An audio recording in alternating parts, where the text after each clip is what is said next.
Welcome everyone to episode 12 of the Endless Blading Show. Tonight we have a really great show planned. This is the wheel show, so we're gonna get super nerdy about everything you wanted to know about wheels. So we have some special guests with us tonight. I'd like to welcome my friends, Billy Arlew and David from Deez Skates. How you doing, guys? Hey, Doing good. Great. Doing great. Glad to be here. Yeah, So super excited. Yeah, this is gonna be a lot of fun. Unfortunately, Andrew couldn't join us tonight. He had something come up, but three of us are gonna hold down the fort, I think. I think we have we're doing the mega stream tonight, right? So we're streaming on both YouTube, the Endless Blading YouTube, Endless Blading Instagram. What's up, Instagram people? And Billy and David are both streaming to their channels. Maybe you guys can each tell us what your channel is so people can go like and follow those on YouTube. You first, Billy. Sure. Yeah, mine's easy. I'm just Billy Arlew on YouTube and at Billy Arlew on Instagram. I post a lot of practice videos and fun group session videos and stuff like that where we're all out skating on my YouTube. And yeah, that's where you can find me. Sweet. My mom is joining us tonight. Hi, Mom. Awesome. Hi, she's Brad's watching mom. Instagram, apparently. Hi. David, Mom, what's you're your gonna learn YouTube? so much about wheels. And I'm David. My YouTube is Deez Skates down in the bottom next to me. And you can find me on Deez_skates on Instagram. And I make fun, like general content tutorials, skating history videos, etc., etc. Sweet. So to kick this off, I wanted to set some ground rules. So tonight we're going to be talking about mostly big wheels. I'm going to define that as anything over 72 millimeters. Wheels that one would use for recreational skating, urban skating, wizard skating, anything, distance, Flow downhill, flow skating, slalom skating.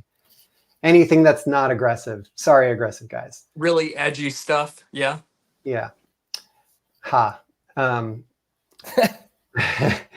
we'll circle back to that joke. Yeah, we'll circle back to that joke.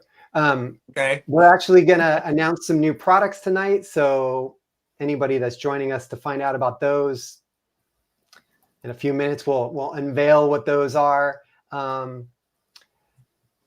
So what do you think, guys? Let's maybe we should kind of outline a couple key specs that every wheel has. We've got first the diameter, which is, why am I showing this wheel? I should really be showing this wheel. The diameter, which is how big it is, right? And it's usually measured in millimeters. Then we have the profile, which is the shape of the wheel as it contacts the ground. We've got bullet profile wheels, round profile, full radius. Those are the common ones, with bullet and round being the most common. And then the final parameter we have usually is durometer or hardness, which is measured with a device called a durometer. So one more parameter. Oh, one more parameter. Go for it. The ratio of the urethane to the core. Yes. Did you call that? One. We will talk about that, even though it's not something that anybody really advertises or specifies for the consumer. I have the first wheel that I've ever seen where it is specified, but we can talk about that later. So yes. Interesting. And not the first wheel, but it's the one that I've seen. That's the one that I've thought of too. Yeah. Anyway, let's see. Yeah. What else? So I've got this giant bin sitting right next to me of a bunch of wheels. I went into my collection of wheels that I've had. The oldest wheel we're going to talk about, guys, I've had since I think 1999 or 2000. So we're going to break out some. It's still intact. It's still all in one piece. I've got two wheels that date before probably 2005. Wow. So we'll talk about those. We're going to talk about single pour wheels and dual pour wheels. We'll get into what that means. But first, let's say hi to some of the people here. Let's see. We've got Dandelion's in the house. What's up, Dan? You We've know. got Drew from City Blades. Drew, what's Yeah, up, dude? TS, who always makes it to see all of our shows. Thanks for watching. Nice. Caleb's here. Caleb's shouting out to my mom.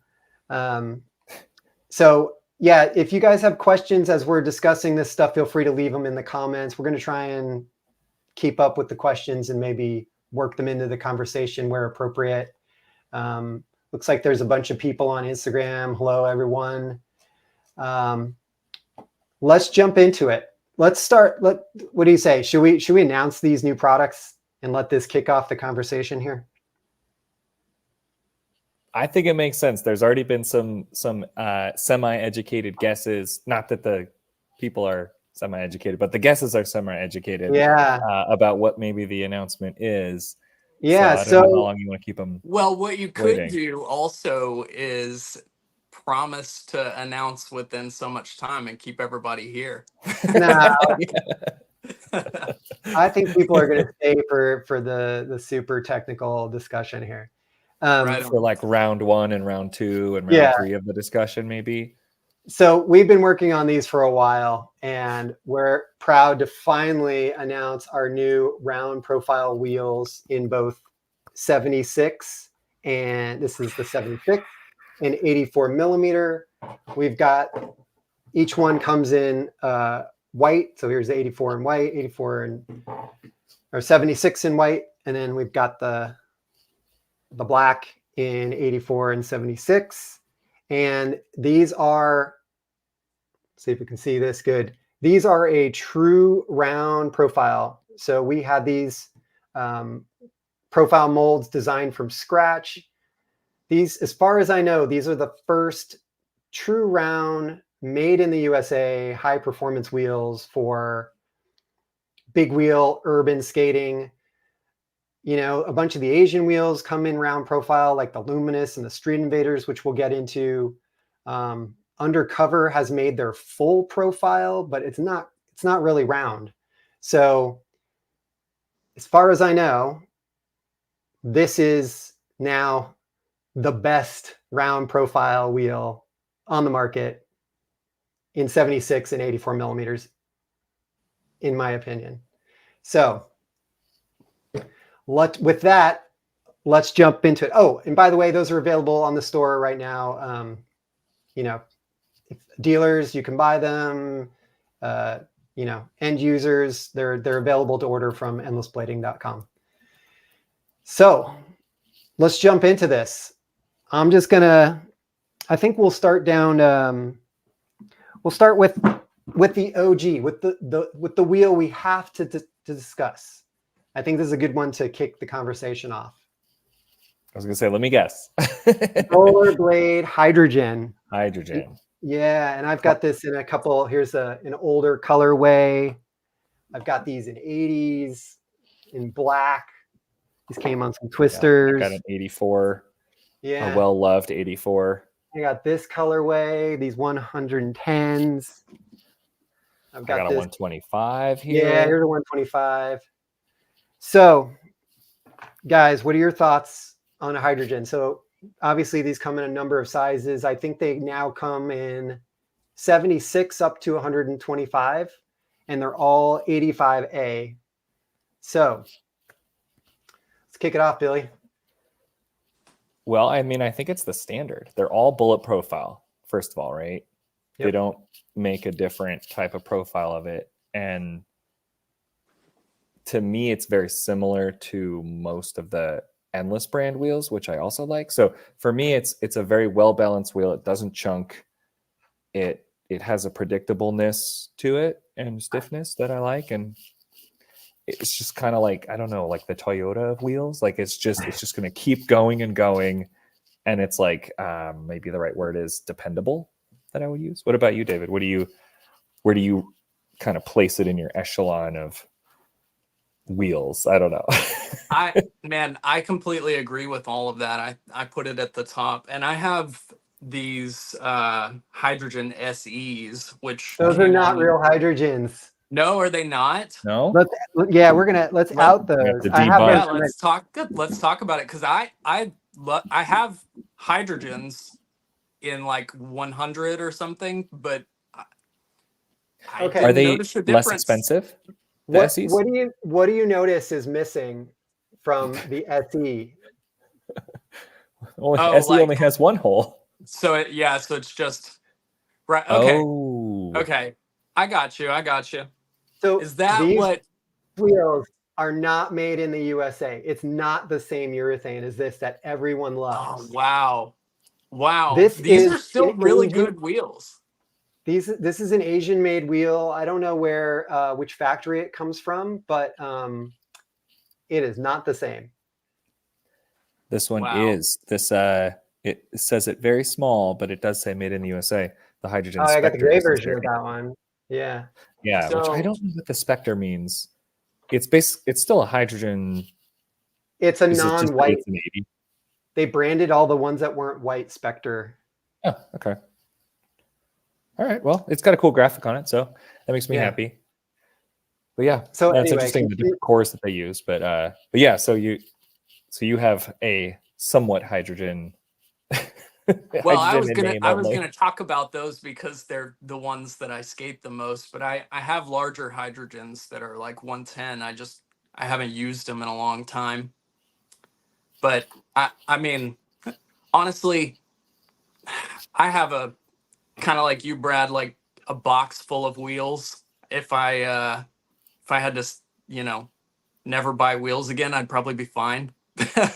But the hydrogens are, I would say they are similar to Undercover's urethane as far as the rebound goes. yeah, I think the thing that makes hydrogens great is they're probably one of the most bang for your buck wheels you can buy. Like they're very affordably priced. Like I think you can get a set of 90 millimeter 8-pack like $75. Whoa, I think wow. I think Under that's what it is. $10 a wheel, Or maybe basically. don't quote me out. Maybe we can Yeah, look it yeah, up. yeah. Maybe it's an 80 millimeter 8-pack. I can't remember, but yeah, they wear well. They roll fast. They slide pretty decently. Um, they just I feel like this should be the worst wheel anyone ever skates. I feel like And it should just get better from there. yeah, no, because it's so Yeah. affordably priced and it performs really decently. Like anything else is you're just I don't know, you're just kind of hindering your skating experience. Like I feel like so much of the skating experience comes down to the quality of the wheel. And I understand that people that live outside of the US, the price of hydrogens is actually pretty expensive from what I've been told. So it may be difficult outside of the US, but if you're located in the US, like, and you need wheels, this should be the first thing that anyone thinks of. Like, yeah. If I could restate your, this should be the worst wheel you skate. Yeah. There are worse wheels for as much or if not more money. And Yes. so why not get the hydrogen Exactly. instead of someone else trying to do something a little bit in a way that is less enriching of an experience, I guess. Yeah, Right. I would agree. I think it's really like the industry standard, I guess. It was a good wheel to start with. So I've noticed something, and maybe you guys can comment on whether you've noticed the same thing. I've noticed with hydrogens that some sizes I prefer more than others. And the reason I think that is, like, the performance feels different. Like sometimes one size, I don't know, feels a little too harsh of a ride, and another size maybe slides really well. And I think it comes down to the core like design and stiffness and the size of the core relative to the urethane. So like Rollerblade likes to use this kind of spoked core on a I believe they use it on 84, 90, and 100, and one. Do I have a one? Yeah, in 110, because this is 110, this is 100. Yeah, However, 125 has the spokes. yeah, And the and the 84 one, does. yeah, the that's the ends of the 125 is a little spectrum. different. A little different. Oh, yours is different than mine, but yeah. Oh, I see what you're saying though. It's a very similar spoked. What do we eat? 7 spokes. Yeah, but I Yeah. find that the 80s kind of have their own vibe because they've got this smaller core with a greater ratio of urethane. So this is only my personal preference. Oh, and I probably should say, like, everything we're going to discuss tonight, like, this all comes from our own personal skating experience and preferences. Like, there's no right or wrong. Like, what I might like, David might dislike, and that's totally fine. Obviously, like, someone's impression of a wheel is gonna, be a function of how much they weigh, like what kind of a skater they are, like how their body moves. But yeah, so take all these thoughts for what they are. But yeah, I found that, like, I don't like this wheel. It feels, because it's like, I think it's because there's a very big stiff core, and so it makes the wheel feel hard to me. Like, I'm not a heavy guy, so for me, like, skating 85A is like a sweet spot for hardness. But I do like the 100 millimeter hydrogens, and I like the 80s and 90s when I've skated them. Have you guys ever noticed that they feel different depending on what the core is? Yes, but I don't know that I would say the grip feels different. Or did I misunderstand you? Oh, Well, you said hard. Brad, did you mean harsh? I mean, yeah, Or- like it feels harder. Like, the wheel feels harder because, interesting. like, maybe the core is not flexing as much on every stride in the same way that something like the 80, like the urethane is going to deflect more than the core will, and it's going to give the ride a certain feel. And so, whereas this guy is mostly core, so I feel like the core dominates the feeling of this ride. I think there's definitely truth to that, but part of it, and like we talked about before the stream, is the amount of urethane, right? Because if that core is really large, you're going to have less urethane, and then you're going to feel bumps more. But I don't know that I've ever felt like I had less grip physically, so much as I can just feel the road more. It's like someone took some of my suspension away from me. Exactly. Yeah. I would agree with that. Have you guys ever noticed on hydrogens how the grip changes as you wear the wheel? Yes. What is, like, I always feel like it feels the grippiest when they're pretty new. Brand new. But then when they're really, like, beat, yeah, they're gliding. It feels like they're going to start, like, chunking off. Yeah, I agree. I like them the best when they're brand new. Yeah. Like the first session in hydrogen, and Undercover is the same way. The first session is always the grippiest to me, and then afterward, I open up more sliding that I can do, but I never get that deep grip that I get out of it the first session again. Yeah, I wonder. I mean, because I agree, and I love. So this, if we're all saying the same kind of thing, it's interesting because we probably like softer wheels, but the drawbacks or the flip side of it is that they wear too quickly. So I also really like the first session in a set of wheels. I know, like, I will also need a rocker in that scenario probably.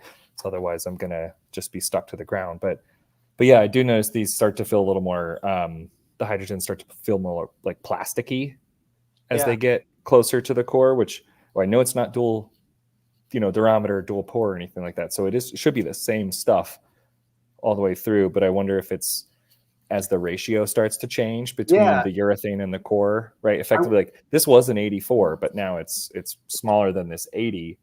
but I mean, it's a drastically different experience you're going to get from these two. And this is like way lighter. This has more rebound, but now I suspect that's what we're feeling is like the core is obviously staying the same size, but the urethane is getting smaller as we wear it. So I suspect what we're really feeling is the stiffness is changing because the urethane is getting worn away and we have a greater ratio of core.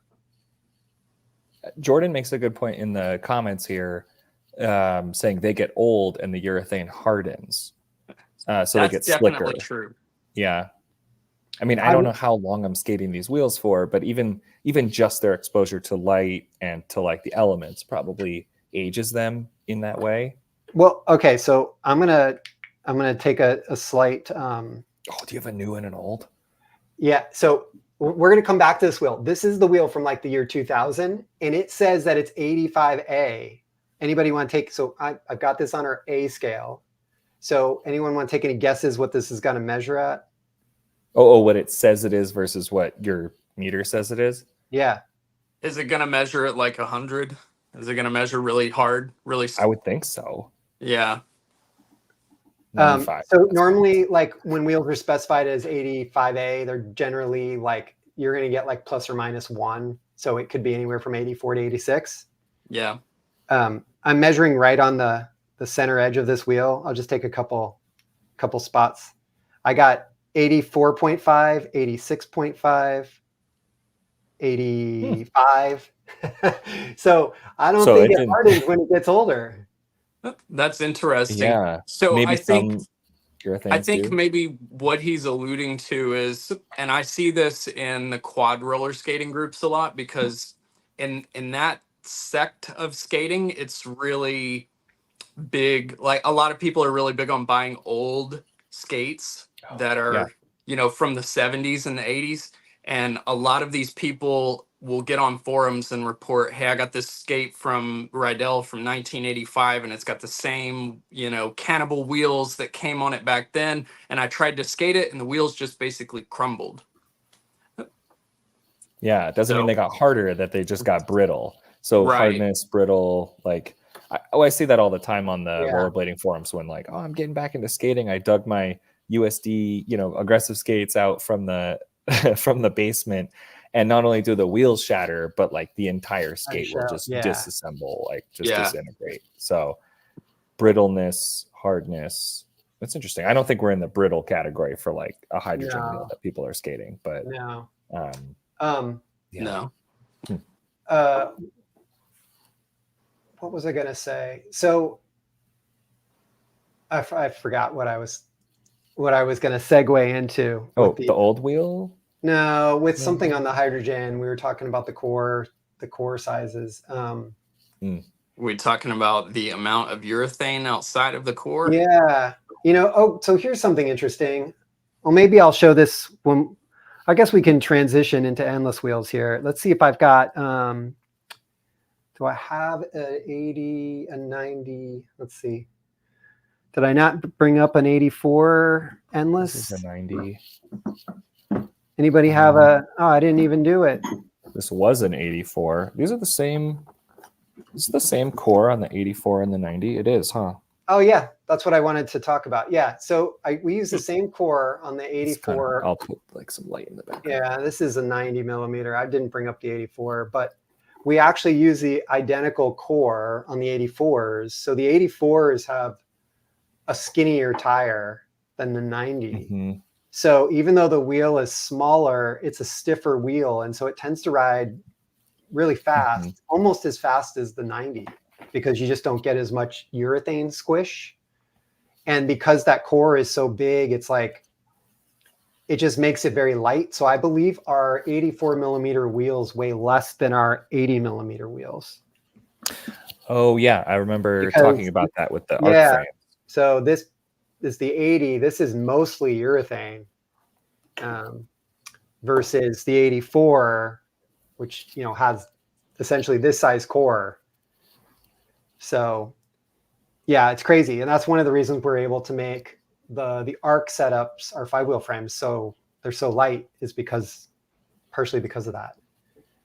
Um, Is so the Daniel, go is ahead. the endless 80 the same core as the hydrogen 80? Just out of curiosity. That is a good observation. When you held it up, it looked kind of like it. Yeah, no, it's very close. Is it more like the Undercover core? They're different. Oh, it's spoked. Okay. So I've heard from people that Huh. they break this core, but I've never heard anybody breaking this core. The Interesting. one on the black one is the Hydrogen. hydrogen. Ah, okay, okay. Around. So yeah, Yeah, it's really hard to tell the difference from here. they're very similar, but the endless one has more spokes. Okay. And yeah, the hydrogen is all 7 spoke, even though they're really tight. It's still 7. That's interesting. Yeah, here's an Undercover. This is actually is a good segue. This is actually an Undercover wheel. This is, I think, 88A, but this has the full, what they call the full profile. I don't know if you guys can see this, but the bullet is the yellow wheel, and the full radius is the black wheel. It's kind of like it has a smaller radius on the sides, and then goes to a bigger radius on the center edge, and then on the obviously on the other side a small radius. So it's almost like it's like flat. I kind of feel like this was Powerslide's attempt at making taking an aggressive style profile and putting it on a big wheel. That's exactly what I was going to ask is, did they market this to aggressive skaters? I think so, because they tend to stick this full profile on wheels that are like 88A. Yeah. And it's an interesting feeling because when you go onto your edges, it's like the radius changes. Like on a bullet profile, It increases. You got like a snap as you go from edges. And then if you're on a round profile wheel, you get this like continuous edge. But this thing is kind of like a lot of stability on the center edge, but then you kind of really feel the edge. It's a smaller contact point when you hip, right? So it's like you really feel like, it's not like really feel, it's all subtle probably in the grand scheme of things, but you do feel like going from here to here to here. Like a flat top. Yeah. Yep. So I don't know if you guys have any of you guys skated these full profile wheels? No, I've never seen them. No, yeah, I know the aggressive versions are. Don't seem appealing to me at all either. It doesn't sound like anything I would enjoy personally. Yeah, I don't. I'm of the opinion that if you're, well, I'm going to throw this out there. In theory, a perfect skater would wear their wheels completely evenly, both inside and outside edges.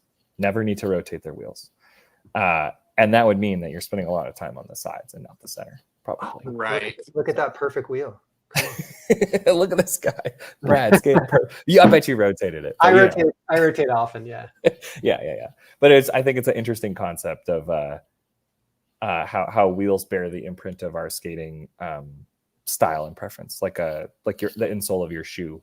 You have your toe imprints and stuff like that. So yeah. But it's not really about the wheels. That's about the skater. So I want to come back to the endless wheels. I want to ultimately rate these relative to everything else we're talking about.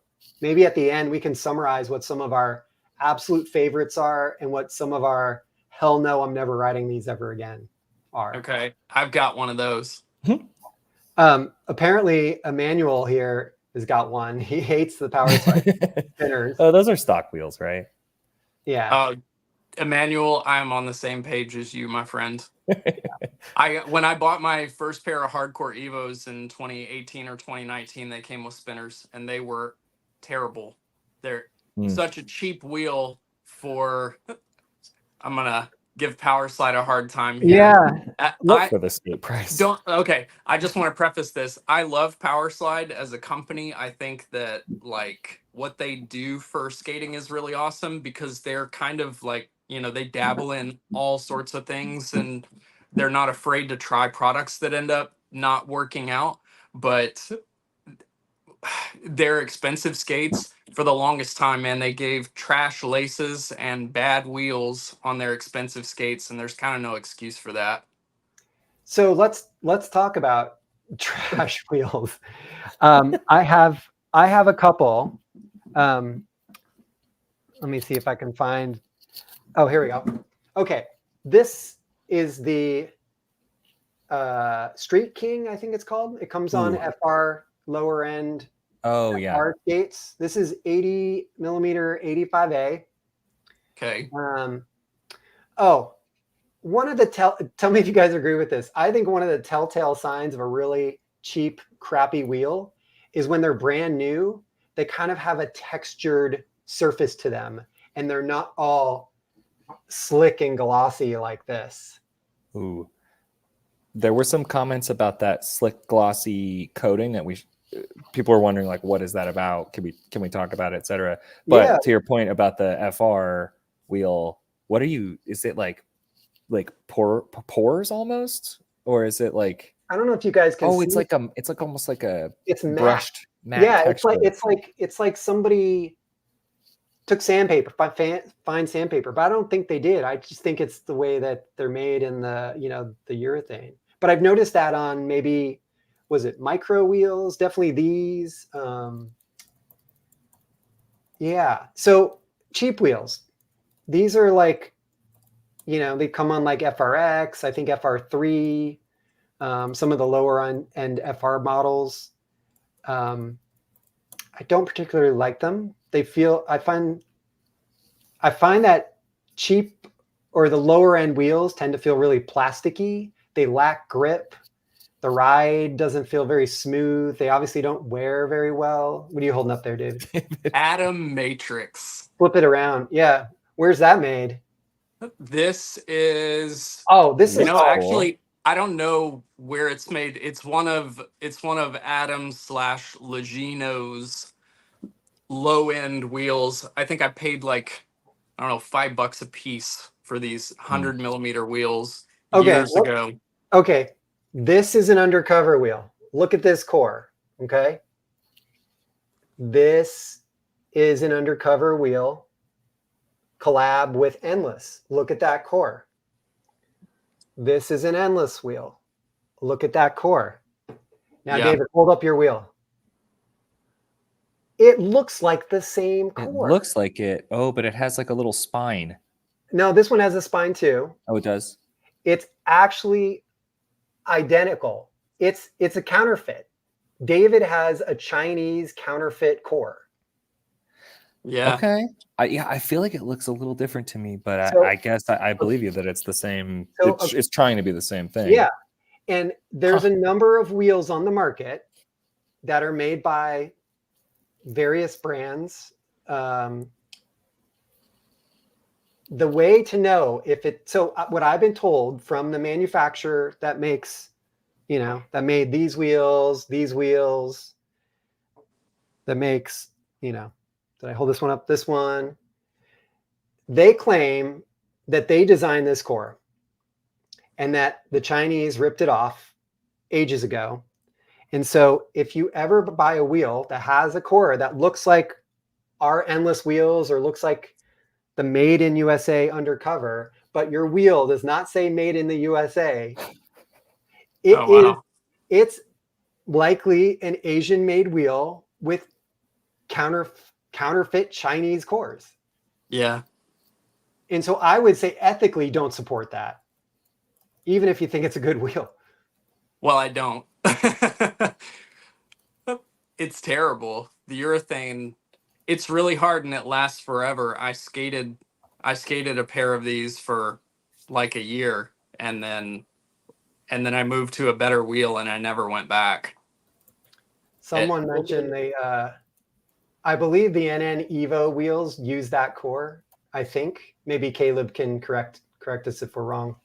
They wore down so fast. I do not believe that they are made in USA wheels. So I didn't know NN made wheels or has wheels. Yeah. Yeah, they sell packs that come with the, that you can get with the frame or separate. Okay. Yeah. Because they have mixed wheel size things. You kind of it's nice to have the right set.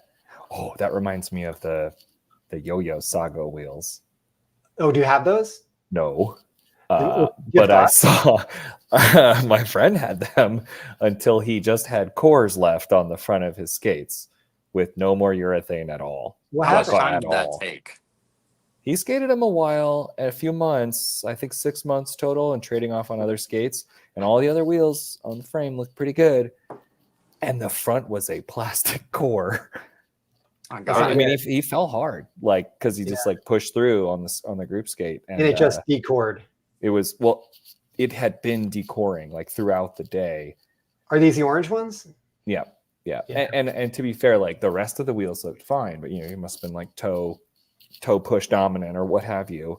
It was brutal. I have a picture of it. It just looked so stumpy on the front. You could hear him skating like pawing at the ground. And he's like, I'll buy the same ones again because they come in the 84, 72, 80, 80, or whatever, whatever arrangement, like the 3 different wheel sizes per frame.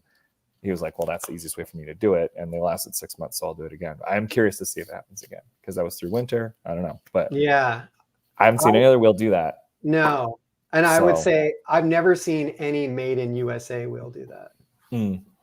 I mean, those frames are. Yeah. So anyway, back to crappy wheels or cheap wheels. I should say they're not all crappy because you can get cheap wheels that are great. And David's going to love one of these. So, I see you have a Labeda shooter in your hand. Yeah, it's coming. So these Iqon wheels, I think this is the Axis. I have some of those similar Iqons out. I'm done. This is the Axis. This isn't the. I believe the ones that are made of cornstarch are actually made in the USA. I didn't hate them. Yeah, and Cornstarch. Yeah, partial. They're like an eco-friendly. I think they're called the Eco wheel. Yeah, EQO. I want to say. Nice. I have to say, shout out to Matthias, man. These are the most plastic feeling wheels I've ever experienced in my life. I bet you could front side grind or wheel slide on those so easy though. I hated these. Like there's only been one other set of wheels that I actually hated, and they were like those LED light up wheels that I bought from AliExpress for like $35 for a whole set of 90s. Those were trash, and they were like 90A. But yeah, I did not. I got these to test like the ArcCS frame, and I just at the time I needed 68 and 76s with the same profile, and this was like one of the only options. We've since made our own, but yeah, I did not enjoy this. So what you're saying is I could put those on the middle, and put softer wheels on the outside, and I could do some sick slides. I could do some grinds, or maybe I could wear. Yeah, I don't know. It sounds like they were just plasticky and not they were plasticky. But I talked to somebody else that tried a different size, and they had a more favorable impression about them. So again, maybe you really have to evaluate each wheel size on its own merits, because the core has such a strong influence on the overall ride experience. What's the core like on that one? Is it the same where it's kind of like offset? Oh no, that is a different core. Yeah, so the core you're holding up. This core is really good. Yeah, Billy. So that's our core that we're using. It's the same core. Okay. Yeah. These were 84 at one point. They are not that anymore. Yeah. But they're 88A, and I liked them maybe they were 76, but I had them on the middle of the arc, and having an 88A in the middle helped the swivel action. We're going to come back to this, but I think this is an OG wheel from a long time ago. I bet this was the original core design, and it's since been turned into this cheap Asian-made copy. So here's a cheap wheel. Someone was saying the Iqons are on sale everywhere. Cheap but not crappy. Cheap but not crappy. And here's my theory why it's not crappy. What does that say? Let me guess. I'll read it for everybody. That it's made in the US? Yeah, made in California. Yeah. Oh, snap. There's a trend here. Yeah. In my experience, I'll keep saying this throughout this entire show, is I feel like all the best wheels are made in the US. It has nothing to do with me being a patriot or me being like xenophobic or any BS like that. It's just all my favorite wheels happen to be made in the US. And I think it's because the American manufacturers have just been at it longer. And so they've dialed in their urethane recipes and their manufacturing processes. And they just, you know, everybody else is just trying to copy and catch up to what the Americans basically established in like the 90s or the early 2000s. I agree with that. Yeah. Quality over quality situation there. Yeah. I would assume you're just the factories in some of the Asian countries are just pumping out like 100x more or 1,000x more. They're just cheap. So what are the ones you have in your hand? These are the shooters. David, what's the hardness on these? Oh, we can measure it. Dude, those are like 78. Okay. That's why Drew City Blade said the God wheel in all caps because he wants a super soft wheel, or he likes a soft wheel. I'm getting harder than that. I'm getting 81. I'm getting 81. Okay, he said 78. Interesting. Because depending on where you buy them, you'll find them listed as 78, and then other places will list them as 82. I wonder if it's the size. Actually, I know it's the size. I think certain sizes only come in 78, and then other sizes come in the 82. Well, but I usually only buy them in either 76 or 80 millimeters. I've never bought them in anything else. And are your 76, 78, or your 76? These are 76. Yeah, I have them in both. I use them in 80 more than anything, but I have bought them in 76 a few times. David, what size wheels do you usually skate? You said 76 and 80. Is that your and then 90 maybe? My preference varies depending on what I'm doing. But if you're asking like what my favorite is, it's 4x80 Rockard. Oh, okay. Cool. Just curious. Fussolino on Instagram is saying Labeda shooters are great for a wood rink surface. Have you skated rinks a lot, David? Have you tried the shooters at the rink? Yes, that's actually where I learned about the shooters, was in a rink in Oklahoma City called Skate Galaxy. And they have a polished, like sticky urethane floor that they actually upkeep really well. So they buff it out and then recoat the floor every October. And they sell those shooters. And I skated those shooters on a pair of hockey skates and could not get them to break loose at all. Like almost dangerous, right? They're so I mean, it's the closest roller skating experience that you can get to an ice skate, because you can't grip anything like you can grip ice with an ice skate. Mm-hmm. Yeah, Labedas are known for being like super grippy. And so it's like a hockey brand kind of. Yeah, even their harder urethanes don't feel. You know how like if you ride something that's like 88 or 90, it can start to feel a little plasticky, and like you'll slip out on a deep push or something. Mm-hmm. Yeah, like the Labedas at the harder wheels, they just don't do that. They're just super grippy all the time. So yeah, not the best for sliding, but good for, you know, these are great. Like if you're on a budget, I feel like you're in the 76, 80 millimeter range. These are a really good bargain. The one thing that I will say about those is that they're sold as a hybrid hockey wheel, so for indoor, outdoor.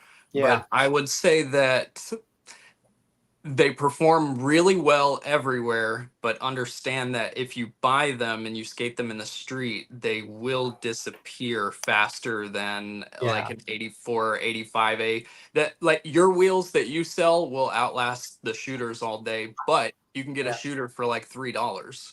Yeah, they're cheap. So well, I'm gonna try them now. Yeah. They're, I mean, it's I like worth a grippy. Yeah, Billy, they'll be gone in like 2 sessions for you. Yeah, but like those would be some glorious sessions, you know, and maybe I seek out a different surface. It's not asphalt or something. If you have like a couple miles from my house, there's an inline hockey rink that's outdoors in a park. Oh, polished or whatever. Yeah, I mean it's just a really smooth concrete surface, not polished because they want some grip, but sure. But if you have anything like that where you are, that's where I would say take them, and you'll get the optimal experience there. Nice. Yeah. So Joe here is recommending the Millennium Soft. I have not used those. I'm assuming those are a hockey wheel that Labeda makes. Oh, what's up? Yeah. Brad, so, real quick, Joe is an OG viewer of mine. He's been around since my first 100 subscribers. Awesome. Well, thanks for tuning in, Joe. So go distance. Love it. Yeah. Let's see.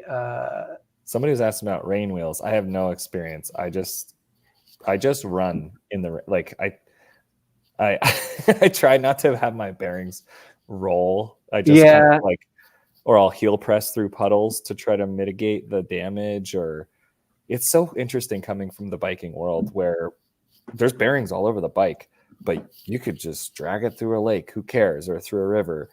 But as soon as it gets a little wet, we're like, well, that's this session, you know. Like it's been a weird adjustment for me to have to really suss out the weather to go skating. I don't know. This is maybe it's not a new thing for y'all, but I never skate in the rain.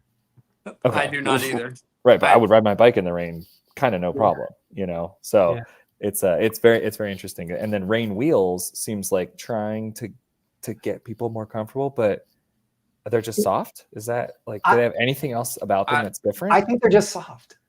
I don't like yeah, if they had like texture maybe, or something, you know, like, you know, when you wear some wheels like the cloud wheels, they get almost like a fingerprint texturing to them. Yep. Like that'd be cool, because maybe they'd have like how like a rain, you know, like a car tire has like some siping or something like that. So like, I don't know. Anyway. Hey, is this an NPC rain wheel? No, it's an Endless 110. And it's 86A instead of 84A. So our wheels are 85A. These are made by NPC. I want to come back to this wheel, but yeah, maybe somebody can look up and tell us in the comments what the hardness of the NPC rain wheels is. I think just 84. Yeah, Powerside makes a wheel called the Torrent. Oh, maybe that's the one I'm thinking of. I'll look up the NPC rain wheel. Should we continue our discussion of Asian-made wheels? Because I think there's some favorites that we can discuss. I've got I know a lot of people have tried these and probably have thoughts. Good old Street Invaders. Hey. At first they were Seba, and then, as many people probably know, like Sebastian took some skates, you know, and split off from Seba, the Seba brand, and made FR. And they, you know, I assume they're making the wheels at the exact same factory. Like the cores look the same, the wheels feel the same. They have the same, like sometimes the bearings don't go in as easily as they should. Sure, it's like a little QC. Yeah, some QC issues. So yeah, I've got these two. This is the 84. This is an 80. What's interesting is this has got a round. Talk about profile. that 84. Yeah. Yeah, this is a round. I would call this a true round profile. It pretty much vertical parallel walls matches what I've created. It's close. Yeah, it's very, very close. The 84 they advertise as a round, but it's not exactly the same. Yeah, the walls are tapered. These aren't going to show it, but so I always thought that was interesting. What do I got here? This is a 76.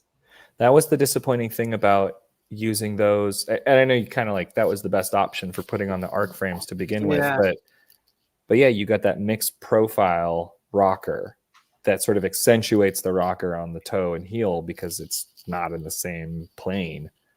Yeah, like so the contact patch is not in the same plane. It was kind of a bummer. Yeah, let's talk about that. Why should people always have the same profile on all their wheels? So they have even contact across the blade or across the frame when it's tipped, right? Yeah, yeah, exactly. Right. Like flat or rocker. I guess that would be regardless of whether it's flat or rockered. I think it's almost like more important when it's a flat skate. Yeah, if you have a mixed profile setup where half the wheels are one and half the wheels are the other, when you go over on your edges, you're gonna. It increases your rocker. Yeah. So okay, that's done on purpose in the aggressive world. I know we're not going to really talk about that, but it's like That's You cool. use the same wheel size and you Right. use like fat Yeah. ones in the middle and skinny ones on the ends, and then you have this really sketchy moment where you're balancing on one wheel, basically. Yeah. Well, I so mean, it's all, that's But- true. That's yeah, no, I mean, that's a good point. And would just point out that of all of the skating disciplines, I think aggressive tends to use the edges the least. Yeah. The whole although point they're is that it's starting, they Go ahead, Brad. discovered Yeah. edges recently. well, a few Through people wizard have. skating. I mean, we're not going to get into it, but I will Won't say do. that Sure, yeah. when you the nice thing about, like, some people might not notice mixed profile because if you're skating on the center edge, You won't notice it. they're all touching, right? Yeah. It's only when you So I've heard do it some referred dynamic to. skating. Yeah, I've heard it referred to as magic rocker, where you've got the outside yeah. wheels, like you're saying, with bullet, and the inside wheels with the round profile. hmm And then when you go over, it's like you get less contact on the, on the side edge, on the front wheels. And so it essentially, you now have a rocker, but you only notice the rocker when you're on an edge, which can actually be really cool. So for anybody that has like, like the standard stock 243 millimeter 4x80 frame, if you want it to still feel, not that 243 ever feels long, but if you want it to feel stable when you're just like cruising down a hill, but you want it to be maneuverable when you're carving, you could experiment with putting a bullet profile in the front and a round profile in the center, and you'll get that kind of hybrid park skating, experience. skate park skating. Yeah. You want, when you're going up a ramp, you want, or and you're kind of carving around, not on your edges, but going up a ramp, you want stability when you land, and then you want that ability to kind of tilt it. But one of the differences about a rocker frame with all the same profile and then a magic rocker on a flat frame is the magic rocker, you'll never actually achieve a parabolic carved edge. All you'll get is a pivot point. So does that make sense? Like if you were to tip the skate on its edge, and it's a rockered frame, and they'll go from only two of them touching to all of them touching. But on the magic rocker, I don't think they'll ever all touch at the same time on a curve. Yeah, like on an arc, like on like a ski has a parabolic edge. Yes. Yeah. Same idea. So you never really get a true carve, but you do have pivot points. So it feels like, have you ever done it? I skated an early Swan prototype like that, and mixed. It feels, Nicholas Swan. Mm-hmm. It feels rockered, but I know what you're saying. It's technically not. I think it feels rockered because you're compressing the urethane as you're like pushing into the carve. And then you get them to all hook up. Yeah. And then and rockered is different than having an arc. I mean, I'm kind of mixing topics there, but it definitely creates a pivot point. And I've had to deal with mixed profile wheels when you have 76s on the middle and 125s on the ends. You don't really have a lot of options for having the same profile. So but I'm just kind of chucking it around at that point. So no, that's an interesting point. And I don't tend to skate frames that are extremely long like that and have a lot of wheels. So it's a good fun thing one to just just fill up the screen with it. But yeah, this one I have to tune the rocker very carefully. And so there's specific wheels of like 74.5, 75, 75.5. And they're all different profiles, but I think like eventually I'll wear them into the same profile. And that's the other point, is the magic rocker goes away. Yeah. So Drew here, his comment about the magic rocker, he said, I think when I tried it, it felt rockered until you got deep enough. Then it felt flat again. I don't remember that happening, but yeah, it's not the same as just having a properly rockered frame. So how do you, just to finish up on Street Invaders here, what's your general thought on these in comparison to everything else you've tried? Do you like Street Invaders? Do you feel they have good grip? Do you feel like they have good speed? No. Okay, David. No, I don't. Okay. I'm gonna say I have two experiences to draw from with Street Invaders, and that's I have a pair of Seba FRXs. They came on a 84 millimeter frame in 2014, and they had Street Invaders from a decade ago. And I remember them being pretty good, but I didn't have as much experience with wheels back then as I do now. And when you sent me the Arc CS, you might remember you sent them with FR Street Invaders, and I skated about 3 sessions on them, and I was like, dude, I don't know if I like these frames. And what I discovered was that I didn't like the wheels, and they made the frame feel not flat, but like clunky. I felt like the wheels were super hard and they stole my edges, not just because they were hard, but because of the shape of them. They just Okay. didn't have an edgy feel at all. And when you sent me the cloud wheels that are bullet profile, I was like, oh my God, completely different. Just a game changer. So what you're saying is if I send you the new round profile endless wheels, you're going to hate them. Well, you have sent them to me, but I haven't tried them yet because it's 100 degrees outside every day. So I spend my days in the ice rink in the summer. I would say I agree with TS that the speed of the Street Invaders is not good. And I think, Yeah. I don't know why, but I agree there. And someone said they don't even spin in their skates. Like they just QC, they just like hit the walls and they like drag and stuff like that. I've definitely experienced that. Yeah, QC on these I feel is pretty subpar, especially like when you're attempting to put in bearings. Like these are a Chinese made wheel, Brad? I believe these are made by, they are made in Thailand, I believe. Okay. And by Bravo Asia, but I might be wrong, but I'm pretty sure they're made in Thailand. I feel like the quality control on the core is not the greatest, and sometimes it can be very difficult to get bearings in, which should not be the case. Like bearings should be tight and snug, but they shouldn't go in. You shouldn't need to really lean on a bearing press to get the bearing in. Not with a plastic core, especially. Yeah, no, exactly. And so what I've seen happen with Street Invaders is people don't get their bearings fully seated, and then they force their wheels into their frames. And because the bearings are sticking out a little bit, not only do they screw up the wheel boxes in the frame, they like scrape a bunch of aluminum off, and now you don't have nice, smooth smooth interface surfaces.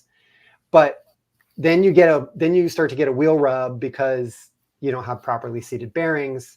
So anyway, I feel like they're okay to ride. They're not fast. They are soft. They're 84A, which gives them some, I feel like the 84A, it's making them slower, but gives them some grip. Yeah. And it's offsetting the fact that the urethane kind of has like, to me, it feels chalky. Like when you go to do a slide, it has like a certain, like an Undercover or an endless wheel or hydrogen has like a really smooth transition into a slide that's like very predictable. And I feel like this has a different thing going on that's a little slipperier. Maybe. Do you feel this way, Billy? Because you do a lot of wizard skating and you probably... Yeah. What's up, David? You look like you were going to say something. Well, no, Brad just said maybe a little slipperier, and that was exactly how I was feeling, that they are a softer wheel, but they just feel soft in that they're slow. And as far as like getting over onto the edges, they feel slick and unpredictable. And it's like a 88A or a 90A wheel in that respect. Yeah. All right, let's measure. I would agree with that. Yeah, I want to hear the measurement because they're like, I'm not saying that I think it's actually that duro, but just wow. Okay. They are soft. I can feel it in my hand. It compresses. Brad said, "Oh wow." Yeah. Well, how much? I'm getting 80 on the center. Let me take a couple measurements. 80 on the center edge. Wow, they're not even 84. Let me just make sure I zero this again, just in case. God. Okay, I'm getting 81.5 on the center edge, 82, And then on the side, Oh, they're so soft. It's crazy. 81 on the side. Yeah, they're not. All right, let me measure a different one. So I have a theory. Someone asked Yeah, earlier let's about see colors. if there's some consistency there. Yeah, here's a black one. This one's 82.5. Still way softer than they advertised. 82. If I measure on the side of it, it's 77 on the black one. What? So they're like, that I must think they're be why soft, but they're slow. not They're probably rubbery. deflecting. Oh my god. That's why they're slow, is because they squish a lot. I feel like the rubber to plastic ratio. Oh, if here were we to go. get Okay. Okay, we're getting polyurethane- somewhere. Okay, what'd you get? I wonder if the new FR Street Invaders is a slightly. I think they did say they improved the formula for the Street That'd Invader be the formula. over the original. These are original Street Invaders, and this is advertised as 84A, and it measures 80. This one's saying 80. Whoops, my hand was on the thing. This one's. Oh, that's at 81 too.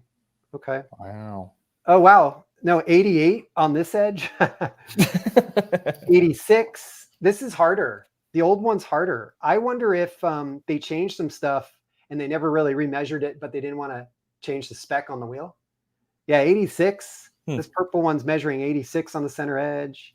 This 84.5 there.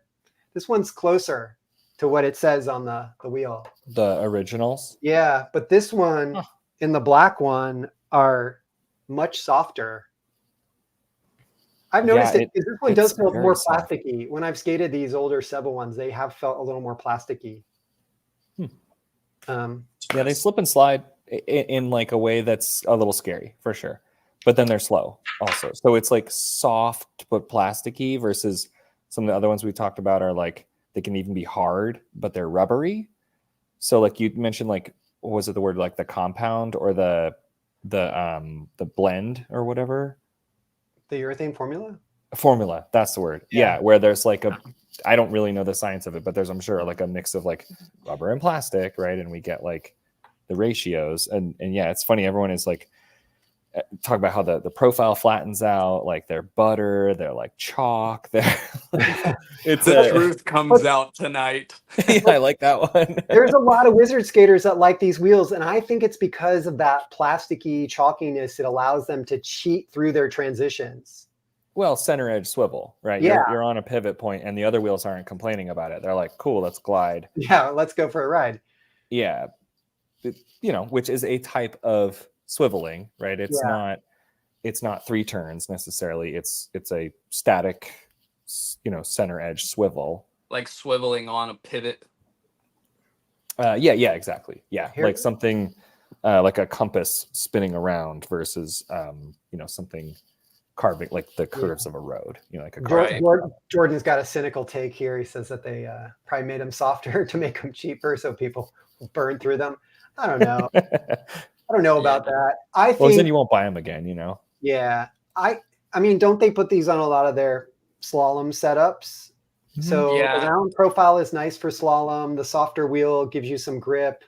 I mean, a slalom skater is not really worried about speed or no.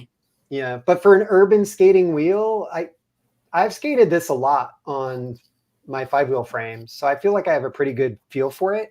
And I remember the first time I skated them, I loved the feeling of the round profile because it's like one continuous edge.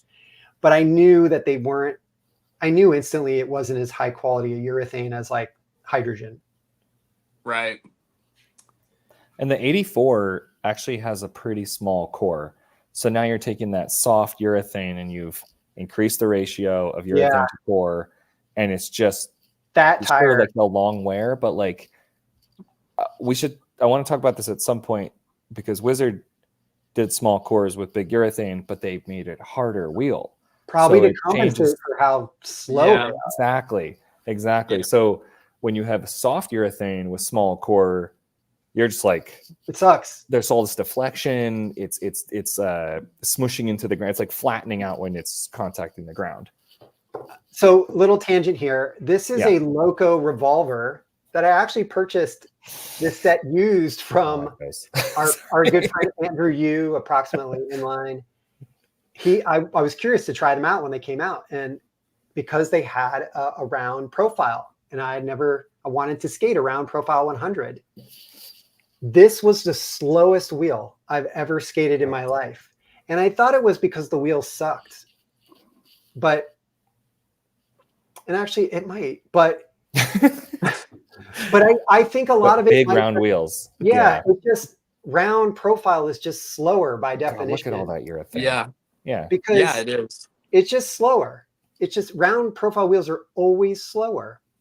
And so I think there's probably a place for this wheel now with like a Wizard Advance frame where you want a round profile wheel in the front and the back. Yeah. Right. But for somebody who wants to dart around the neighborhood or go for a distance skate, like this was just a total letdown. And so I had the 90s of those because I thought they'd be round enough to match. I have a version of this frame that's not, this is 76 and 125. I have a version that's 72 and 90. And I had 72s that were round Street Invaders. And I got the Revolver round 90s, but they weren't actually round. They're similar to the 84 Street Invaders, Brad, where the walls of the wheel are tapered and then it's round just on the surface. But that still means that there's a magic rocker, or like dark magic, bad magic rocker. But don't want that kind. Paul's got a good question here, which is what makes a round wheel slower than bullets? Maybe Billy, you can talk to this with your bicycle background. It really comes down to I mean, contact patch. That's one of the things that exactly. Like the reason that you see fat tire bikes around is because they have more contact with the ground. Like any wheel will deflect to some amount, right, and form a flat surface against the ground. And the question is sort of how big of a surface is created by that wheel, like at the tangent. The ground is a tangent to the circle. And the bigger the wheel, the longer the contact patch. The rounder or wider the wheel, the wider the contact patch. So it's just more. Yeah, and that's because contact. Like in this, if like my hand's the ground, your body weight is smushing the wheel, so it's flattening it.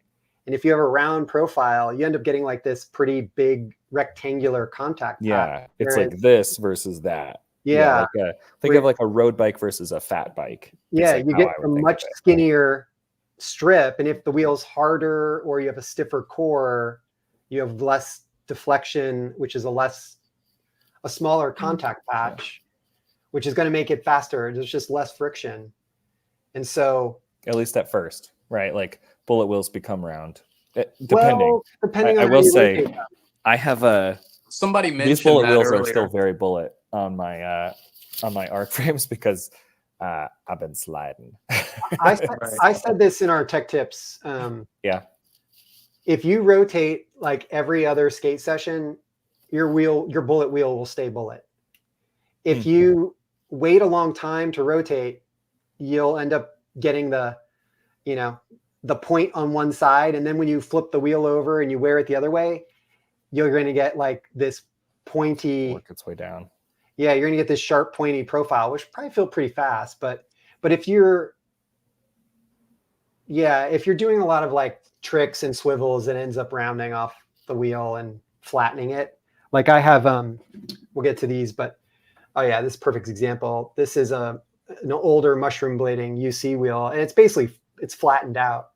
Yeah. This was probably on, this was the fourth wheel on the left skate. I always write what they are. So, I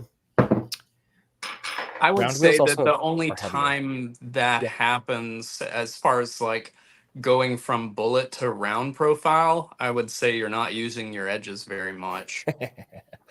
It's true. You would just wear the center down. I mean, the same thing happens on a motorcycle to a different degree, right? If you drive on a motorcycle in a straight line and you're never leaning in corners and stuff, you end up with like a strip that's worn down in the middle and your tire looks brand new on the sides. And that's going to happen because you have that really thin contact patch in the middle.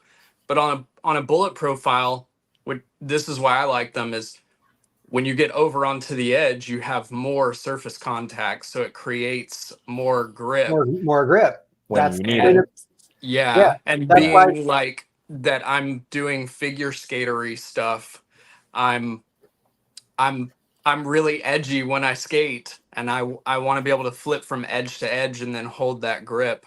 Yeah. And you can't really do that with a round profile wheel. No, I it's wish. the Oh, same here we go. contact Yeah. patch all the way across. Yeah. All right. Here's my road surface. So if I'm on an edge like this, yeah, I get a pretty big contact patch because, that side of the wheel is basically, it's a bigger radius than what's on the center edge. So as you smush it, yeah, you get a lot of grip.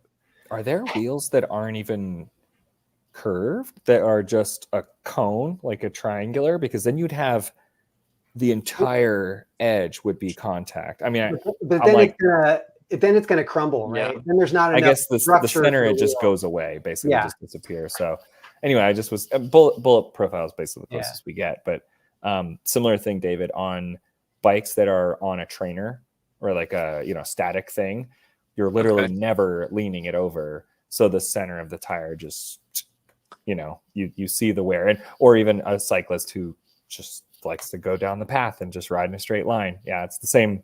It's a very interesting phenomenon. Yeah. And I wonder about Right. wheel widths in general. Like, we only have one width of wheel aside from the SUV frames, but yeah, skinnier wheels. Like the core could still be this wide.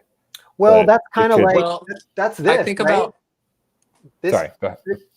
This power slide or this undercover full profile. I don't know if you can. Let me see if I can. What size is this? 80. Does it said it flares out? Yeah, you can. Yeah, it kind of like tapers in on the sidewalls, so it Oh, actually it comes gets, into the bearing. Can you hold that up closer, Brad? So I Or can even get like on a slight angle so we can see it. how's that? Yeah. So because there's a Okay. bearing boss, it can take up that space that the bearing boss takes up. Is that It what just it's doing? starts tapering from like right outside the core. It just has a Oh, slope. Whereas it That's doesn't. this, It tapers in. yeah, this not is out. flatter, Okay, right? I misunderstood. Whereas this has got like, it's hard to see. Yeah, you can And kind of see it. 125s do this. I had so like when you stack wheels, right? They're pretty stable. But I got a bunch of old wheels from my friends who skate distance for those big mega frames. And when I stack those wheels, the hub, like the center, Yeah. is the size of a frame width, but they're really tippy because they're actually narrower. Like where the urethane is, they are actually narrower. So this does exist, that the urethane is actually narrower on a 125 for like a road bike tire is like very skinny. Do you see that on yours, Brad?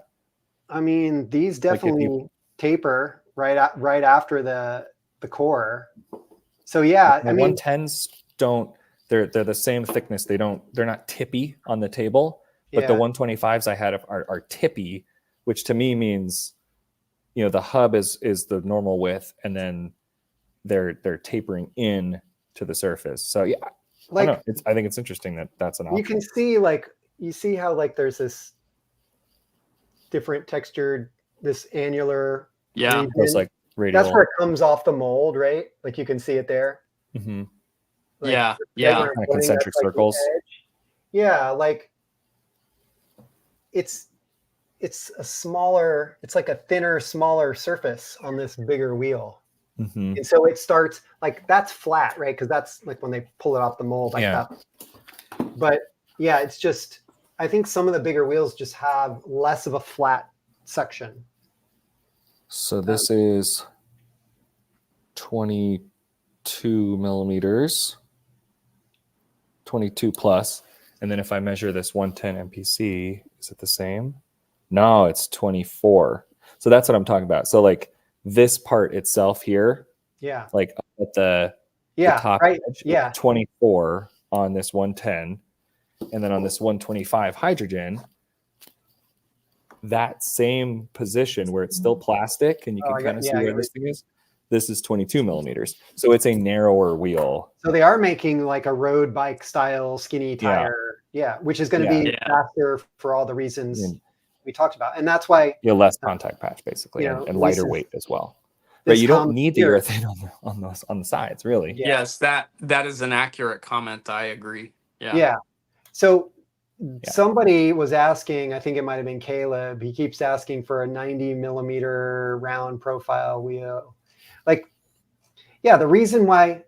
All right, so we sell a lot of 90 millimeter frames, right? Endless 90 is probably our most popular product, and I'd say most of those customers, they're looking to cruise around. They're skating through town. They're skating through their cities. Yeah. They may be out on a trail.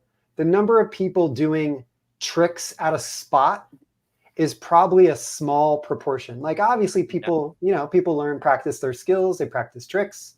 Billy does some awesome stuff at a small little spot. But, you know, most of us, we appreciate the speed and the roll. So, like, again, going back to these, where'd I put them? Going back to these Loco Revolver 100 millimeter round profile, like, it's just not, the cruise factor sucks. Like, it's slow. I think if you want to get grandma or like your 75-year-old parent on rollerblades and you don't want them to go too fast, get them a round profile wheel, because it's going to be more stable, more like Center edge grip. Yeah, the center edge grip there's more center edge grip. It's consistent grip at any angle of attack, and they're slower. So what about round wheels with bigger cores? So less urethane overall, less deflection, and just right up at the edge there's a round profile. Maybe then you'd salvage it, but you'd have a harsh ride. So it's like you'd have a harsh ride, and the wheel would so harsh, and you'd go through wheels very quickly. Yep. Okay. Yeah. I think, going back to Street Invaders, I think part of the reason people like Street Invaders is there's a lot of meat to wear through. So if you don't, economical, it's economical. Whereas, why it makes it feel less like you're buying a consumable every time you buy a set of wheels. Yeah, I really wish I had brought up the 84 Speaking millimeter. of which, how about a wheel you could wear all the way down? Yeah, Oh my right. God. Yeah. Right. So that's These probably things are bad. There'd be so much flex in those, right? Well, there is a core inside of this, apparently. Sure. Yeah.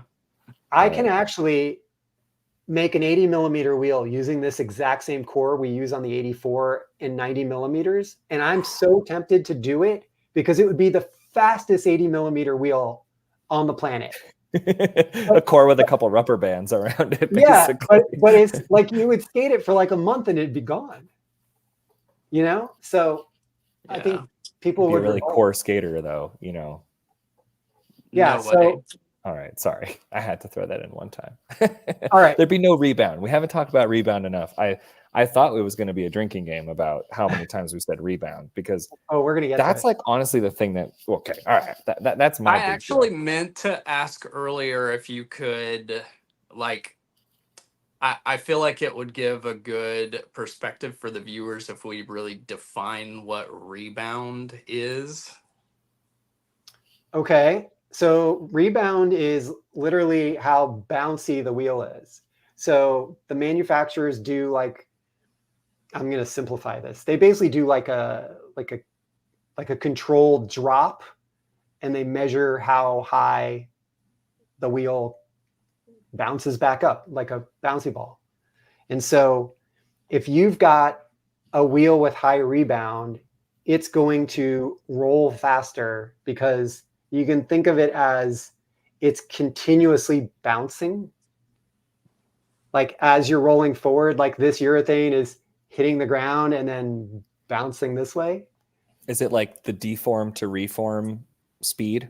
Like, as you deform it, it goes back to shape quicker and it resists deformation. Maybe that's not quite it. Yeah, it's kind of like, I mean, there's like an elasticity.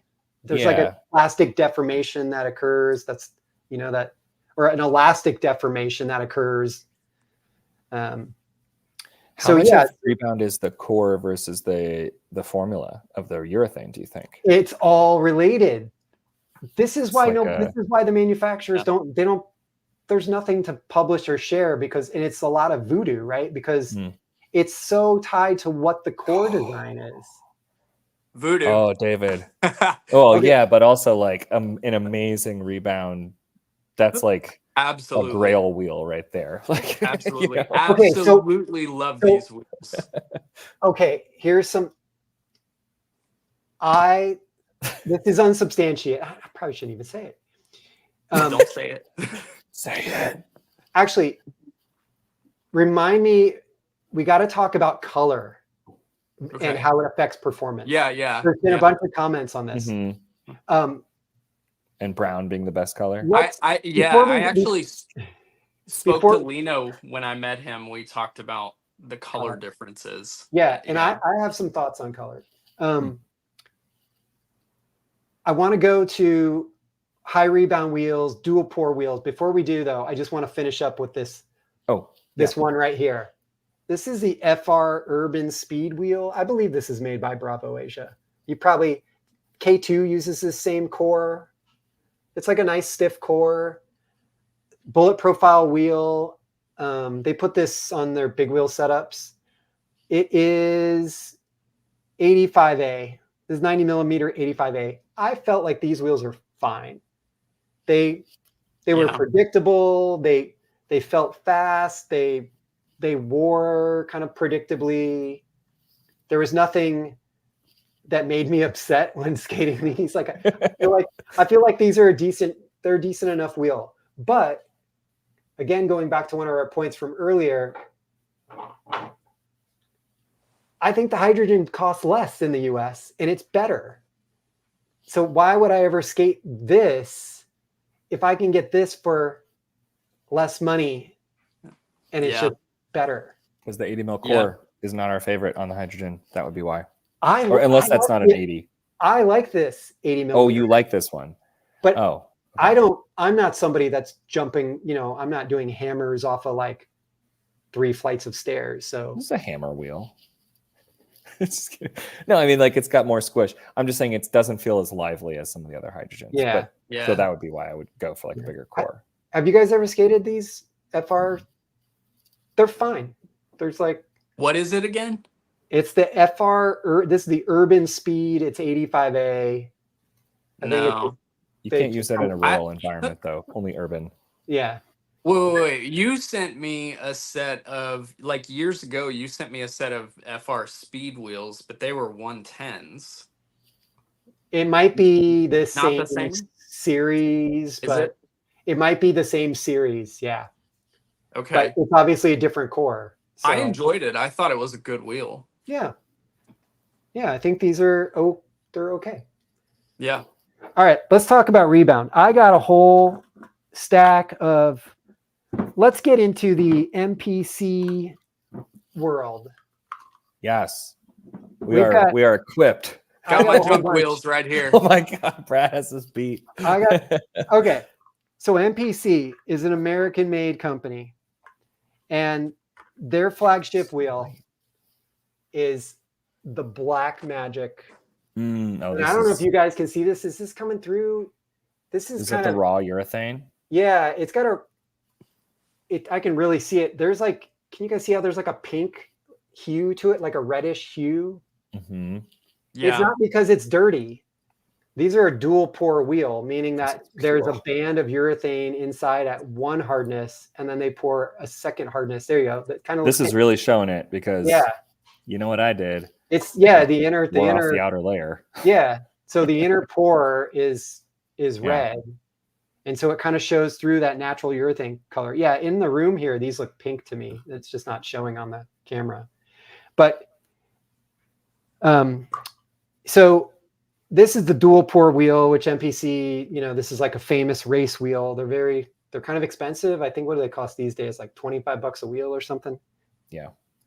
This is the Black Magic SD, which is a single pour wheel. So it's the same urethane that they use on the outside, but you can see this one's like, doesn't have that orangey reddish tinge. It's because actually this one you can on the back. Is that single pour? Yeah, it's single pour. You can kind of see the core coming through the urethane. This is the Endless 110. Same It is, core. yeah. We get this made by Oh, MPC. same core as those other ones Yeah. too, right? Single pour Style. wheel made by MPC in black, 85A. MPC likes to use this hardness rating system where they've got the green Firm, ones are extra extra firm. firm, and this is Yeah. extra Triple firm. X. Yeah. This translates to about sorry. Well, there's all right. This is going to get Which confusing. one? Yeah, you should go through them because I These are think the most single people pour don't know this. wheels. On the single pour wheels, the extra firm is about 83A, and the extra firm is about 85A. However, on the dual pour wheels, this is extra firm and this is 85A. Right. And so I actually measured with the Durometer earlier just to verify that.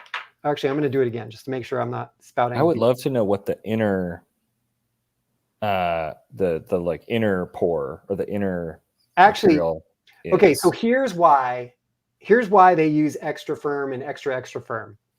So even though I'm saying that this is equivalent to like 85A, I can't get it to measure anything. It's showing like, let me see if I can hold this so you guys can see because it's it. soft. No, it's because the inner band deflects. So you get like this composite. Yeah. Let's see if I can get in.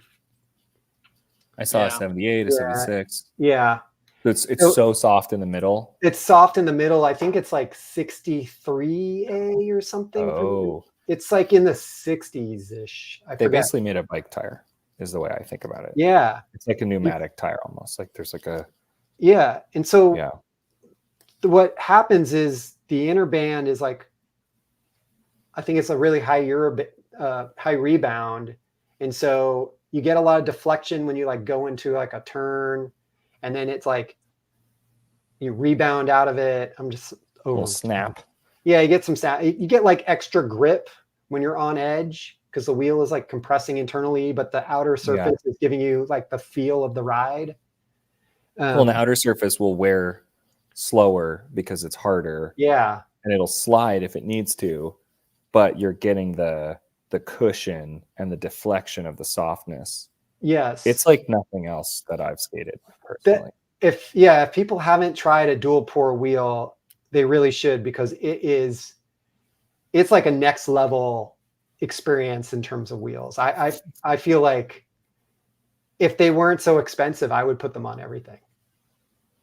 Although, and if they didn't, I will say that a lot of people that ride that wheel you're talking about, the Black Magic, the dual pour, a lot of those guys are inline speed skaters, and they're skating indoors. And of course, they have urethane on the floor, so they pick the hardest ones.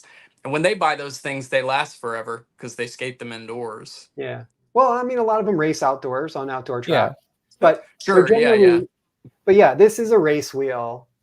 And I use this, I've had this wheel for a long time now. I don't have my calipers, but it's not 110 millimeters. It might only be like 104 or 105 at this point.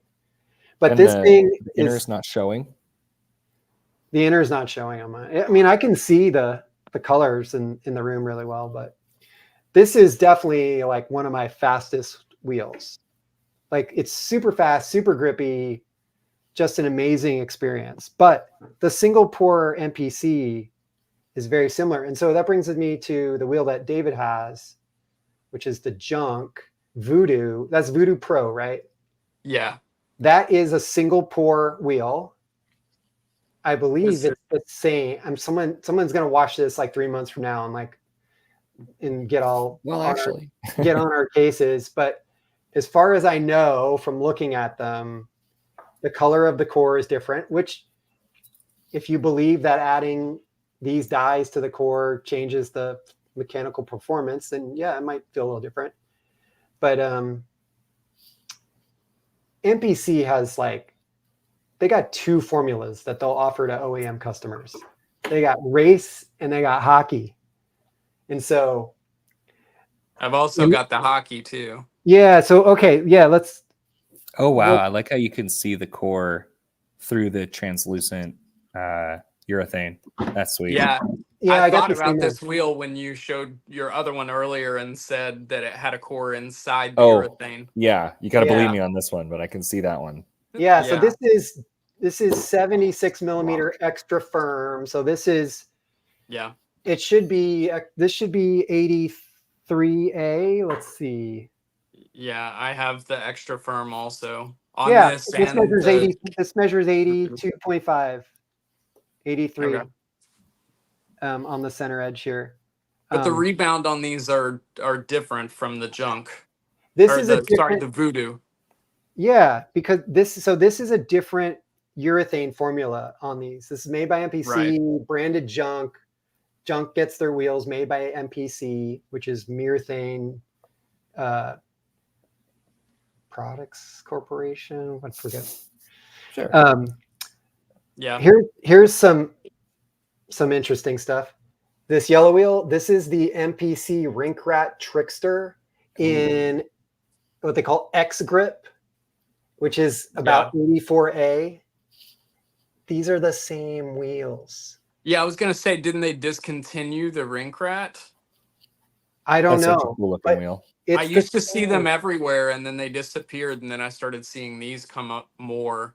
I feel like I'm almost positive Jacob Bulla and I talked about this, that they had discontinued the Rink Rat at some point. Yeah, I don't know, but they're the same. They're just different colors with different graphics. So sorry if that makes somebody upset. Is what it is. And I was just going to say, if I've got any information wrong, please correct me in the comments 6 months from now. I have these two. These are Hydrogen Pros. And you mentioned these to me, Brad, when I was getting the Endless 110 frames from you. Yeah. And I think I found these on like Amazon it was like the last set or something. It's green, right? Is it green? The text on the off. It flaked off really quickly. So they were probably old. But what I'm noticing, and you can kind of see this in the light here, these are 105. This one is 105 millimeters now. This one's 104 millimeters. Okay. So what that tells me is there's 5 millimeters of the harder outer durometer, or whatever you want to call it, layer, or coating almost. And then when you get past 5 millimeters, this wheel completely turns off. It's like, nope, I am a 68A wheel now. Interesting. And I noticed so quickly, because I was doing a lot of swivels on 110s, and you were like, how is this happening? I was like, well, it's like, it feels like it's like 86A. Like, it swivels pretty good. Yeah. But it has tons of rebound. So it's just lively as all hell. And then I realized that after about 5, I was wondering how far down I would get until I got into the bubble gum. And I got into the center bubble of the gum. Tootsie Pop. Yeah, center of Tootsie Pop. How many licks? I don't know, 150, 200 miles, 3 licks. But yeah, so I was like, oh man, like, could they? But I mean, obviously there's science to it. And to your point, David, like a speed skater wants performance over everything. So do those they'll guys run it for a race or two and call it, and then throw them in the trash. Do people that race just use the wheel for one race and that's it? I would imagine they do. No, I mean, if you're like a privateer, you're probably, using them more. No. But if you get wheels for free, yeah, like, why not?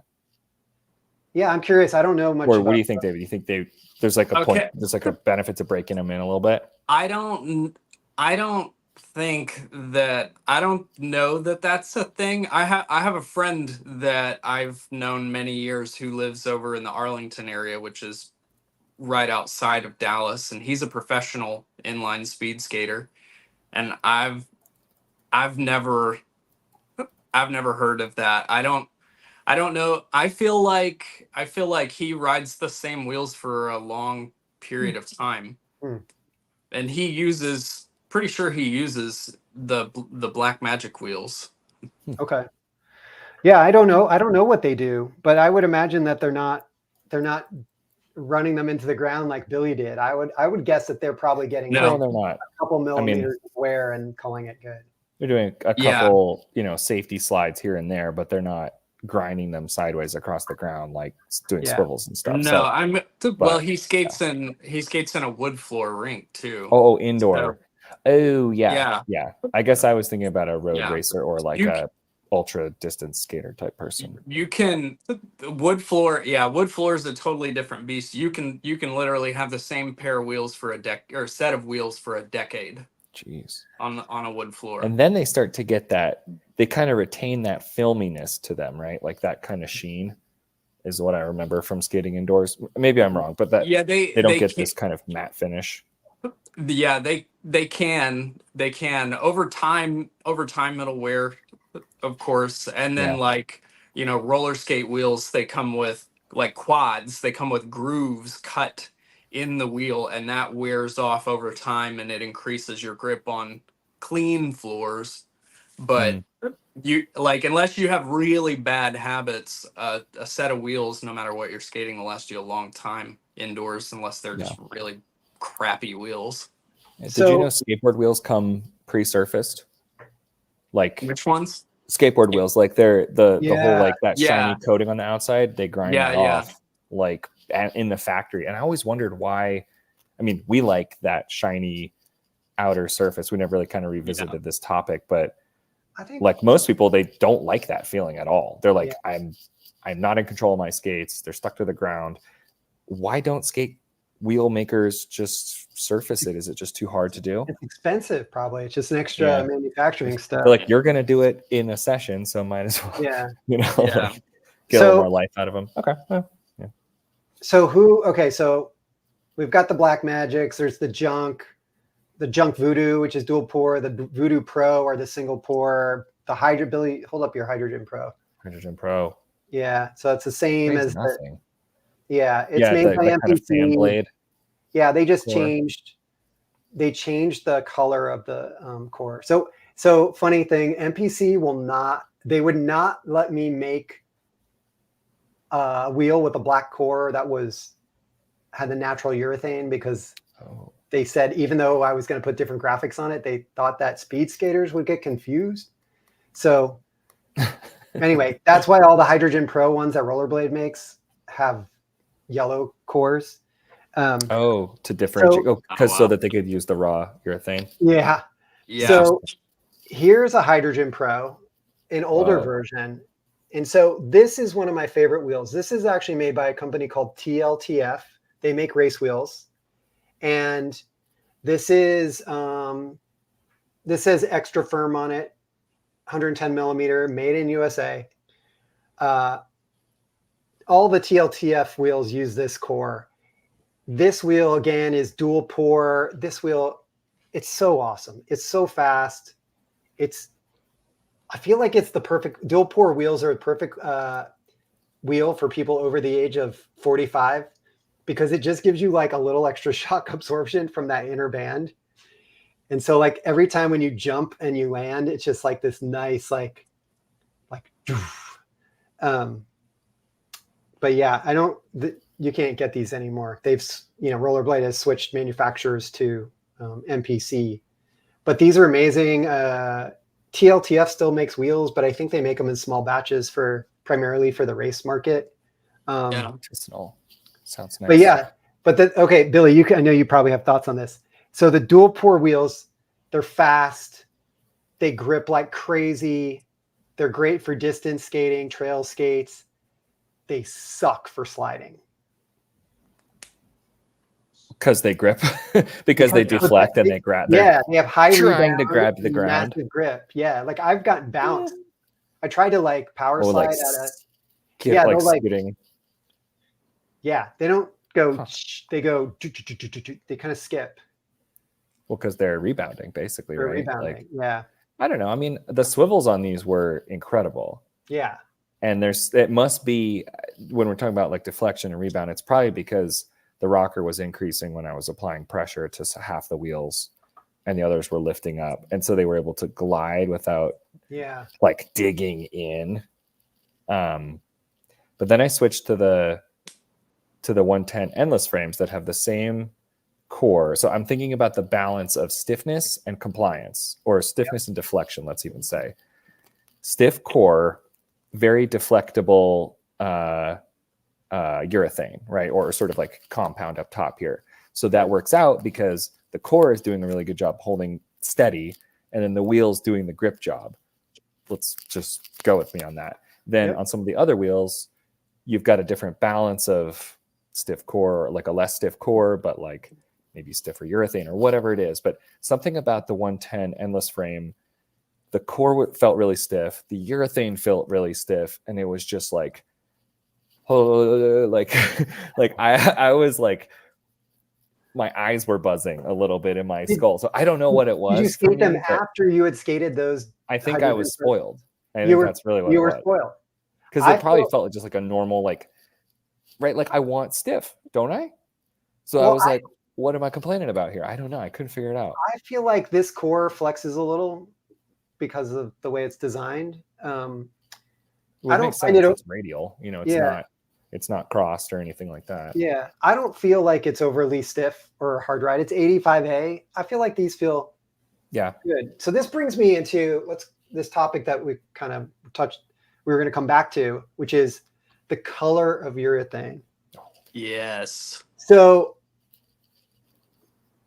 okay, so natural urethane, people will say this is the most pure, like the best performance you're ever going to get is with the natural urethane, right? So like the cloud wheels. What the gods intended. Yeah. Yeah, what the gods intended. But yeah, they just turn so grody. And then you've got white wheels, which are like, you know, pretty dyed, pure. Right? Yeah, they have some stuff added to just make them white. This is probably the best performance without, you know, being a gross colored urethane color. Is it gross? I mean, well, it's like some are. eraser. Well, you've been seeing this vintage MPC wheel. All right, that one's a little dank. Oh, let's just touch on this one, dude. So this is a 90 millimeter MPC Road War extra firm. It's got the same look. It's got the same fan blade, just a smaller version of it. I think the canted kind of. Yeah, I got this probably in the mid 2000s, and this wheel's great. I don't think they make it. Although I think I actually have seen it in some South American markets. But yeah, they don't sell this in the US anymore. So black wheels. What I've noticed is, where's the street invader I had? Here's this. What's Undercover. The durometer on that and this wheel? So I'm going to find two wheels that I know are identical. I've got a black 90 and then I've got this blue 90. Okay. Actually, let me measure. I've got my new. Oh yeah, you have a black and a white round. Yeah, let me do the 76s on the round, right? Black and white. These are supposed to be 85A. Let's see what this is. Rollerblade industry secrets exposed. Yeah, I know. So that's close. 86.5. Okay. 86.5. Let me just measure a couple points. Oops. Let me get it on that. I was gonna say, let's say 70 something. 86. Right, there's a little glare. Yeah. If you just like tilt it a little. Yeah, there we go. There we go.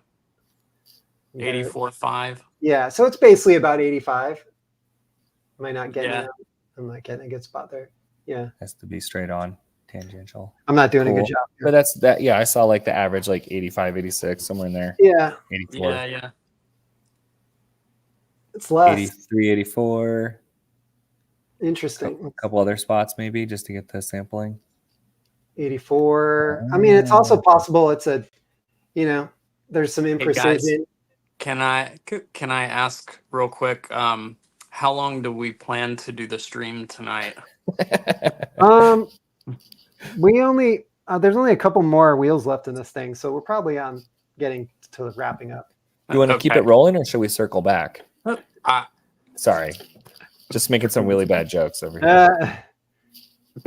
But yeah, if you leave though, Brad and I will keep going for like 5 hours. So yeah, you owe Actually, it to Billy, the. this is looking Just like kidding.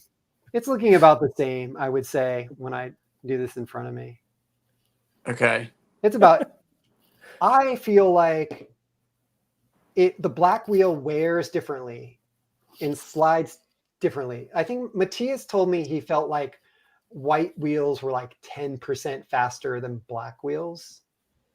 But I feel there's something special with the sliding performance of black wheels. And I think it's because of the way that the urethane sheds because of the additives for the color. It just makes the urethane kind of like striations almost, peel, or like it peels off different. It's effectively like peeling off, right? It's like it's shedding. And so there's something about the black wheel that just has, it can feel a little harder when you ride it, but it's not actually faster because I think the rebound is slightly less because of the black additives, but that ends up making the wheel, because it's less rebound. I don't know if that makes it more different. pigment versus actual, like it being more pure urethane. Yeah, like there's more other stuff than There's more other urethane in the stuff, wheel. more impurity. Interesting. Yeah, so it just, to me, it feels like the black wheels, they slide differently than, say, a white or a natural urethane. Yeah, I feel like the black, particularly when you were having your wheels made by Undercover, and you first sent me those black endless Undercover wheels, those things, I had an experience where they were extremely grippy when I first tried them, and then when I started sliding on them, they slid so much easier than I expected them to, for how grippy they were in the beginning.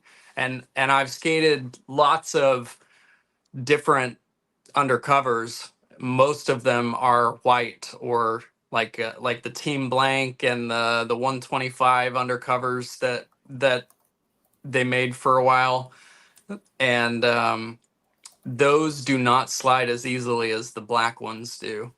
Yeah, I'm very curious to skate my black hydrogens at some point and see if I feel differently about these than, because all the hydrogens are white, right? Right. Yeah. Here's some of them, I guess, are different colors, but like I don't know how many of those are made in China or outside of the U.S. Here's a Compass 100mm wheel. It's black. These are made by Gyro in Korea. I think that's the same core that the new Mushroom wheels have. Yeah, Mushroom blading wheels are also made BMW. Yeah. I have very little experience with those. I think Drew from City Blades sent me some Compass wheels years ago, but they were like 72mm or something. Like he wanted me to try this rocker. I really noticed these like sliding more easily than I thought when I first tried them. Like, because I was expecting like, okay, 85A, they're gonna have a grip. Like, I was kind of calibrating to a hydrogen, but they slid more easily than I was expecting, and I think it's because they're black.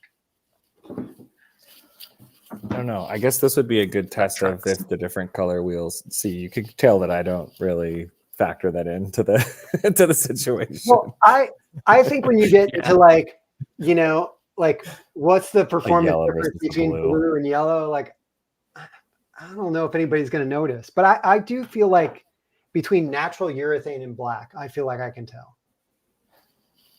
I mean, that would be kind of the ends of the ends of the spectrum of the.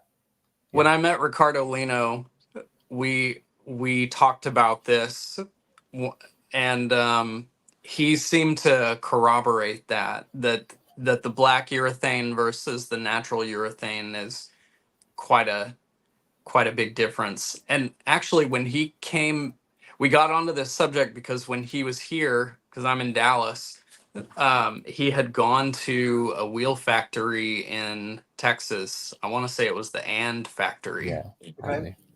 And like he took Fritz there, and that's when Fritz got his idea for cymatic wheels. So anyway, all that to say, Yeah, lots of we discuss colors, and Lino seems to firmly believe that the color plays a big role in how the wheel behaves. Yeah, I think it does. So tying this in with Lino and color. So here's the oldest wheel in the collection. This is a hyper wheel. It's a hyper plus G. It's Yeah. 80 millimeter, 85A. I believe that, so this would have been from, in a future episode, I'm going to show the skates that these came off of. They came off of my second pair of rollerblades, which I dug out of a box in my garage when I was unpacking. And I was like, oh my God, I thought I threw these away. But they're rollerblades from, I think, the year 1999. And I would have put these wheels on when the original wheels died. So this probably was like 2001 or something like that. 2000, 2001. I believe that this was originally, Hyper was started by, I think, Neil Piper, who now has his own brand, Piper Wheels. He's also involved with, and I think he was involved with Hyper, and he designed this wheel. So Lino's always going on about the Hyper concrete G wheels. And so I don't know if it's the urethane formula has changed, but hey, Lino, I actually have skated a Hyper wheel. And so I remember this being good. And I believe that these were, I think these were white. Look what color they are. They're like yellow now. I think when I got Where are these made, Brad? Are these US made wheels? I don't know that these are. I think these are an Asian made wheel, but Interesting. And they still are. But I think back then, the people that were involved were the ones cooking up the chemistry. Yeah, is my understanding. Well, Hyper is a pretty old brand. They used to make some of the best roller skate wheels in the 90s. Yeah, maybe they were made in the US back then. Maybe all the wheels back then were made in the US, and so there was no reason to put made in the USA on the wheels. Yeah. They made a roller skate wheel with an aluminum core called the Hyper Cannibal, and it was like, I mean, it was cream of the crop back then. It was basically what we view MPC as. Yeah, no, I remember this being a good, dude, Billy. I think this wheel's got a ton of life left on it. Wow. I need to skate this. Dude. I mean, it's worn. It just needs like a rotation, but I think that's off those Rollerblade E80s or whatever. E80s, dude. This has got some sweet ABEC 5 bearings. Do you guys remember when you had to put in the special spacer that had the threads? Because it had, you basically had screws that threaded into the spacer to hold the wheel in the frame. Yeah, this is the closest I've had it is the K2 6mm spacers. That's what this is. This is like that, but it's like the axle doesn't go through. You thread into the axle, or you thread into the spacer. Yeah. Can I shift us to a different wheel? Yeah, please. That I have. So I want to ask, have you tried these? Have either of you tried these? Is that the same core? I have not. I've tried these. Undercover? Say what? Is that the same like Undercover core? This kind of whirled type of deal? Is that an 80? Yeah, I believe it is. Yeah, this is an 80. Cymatics. This is 88. 88A. So how do you like the 88? So I'm torn, right? Here's what I'll say, because it's really good urethane, because these are great wheels. But because it's really good urethane, the 88 works. But man, when you hit a really rough surface, if you're skating a variable surface trail night or something, it can be a rough ride. And I ended up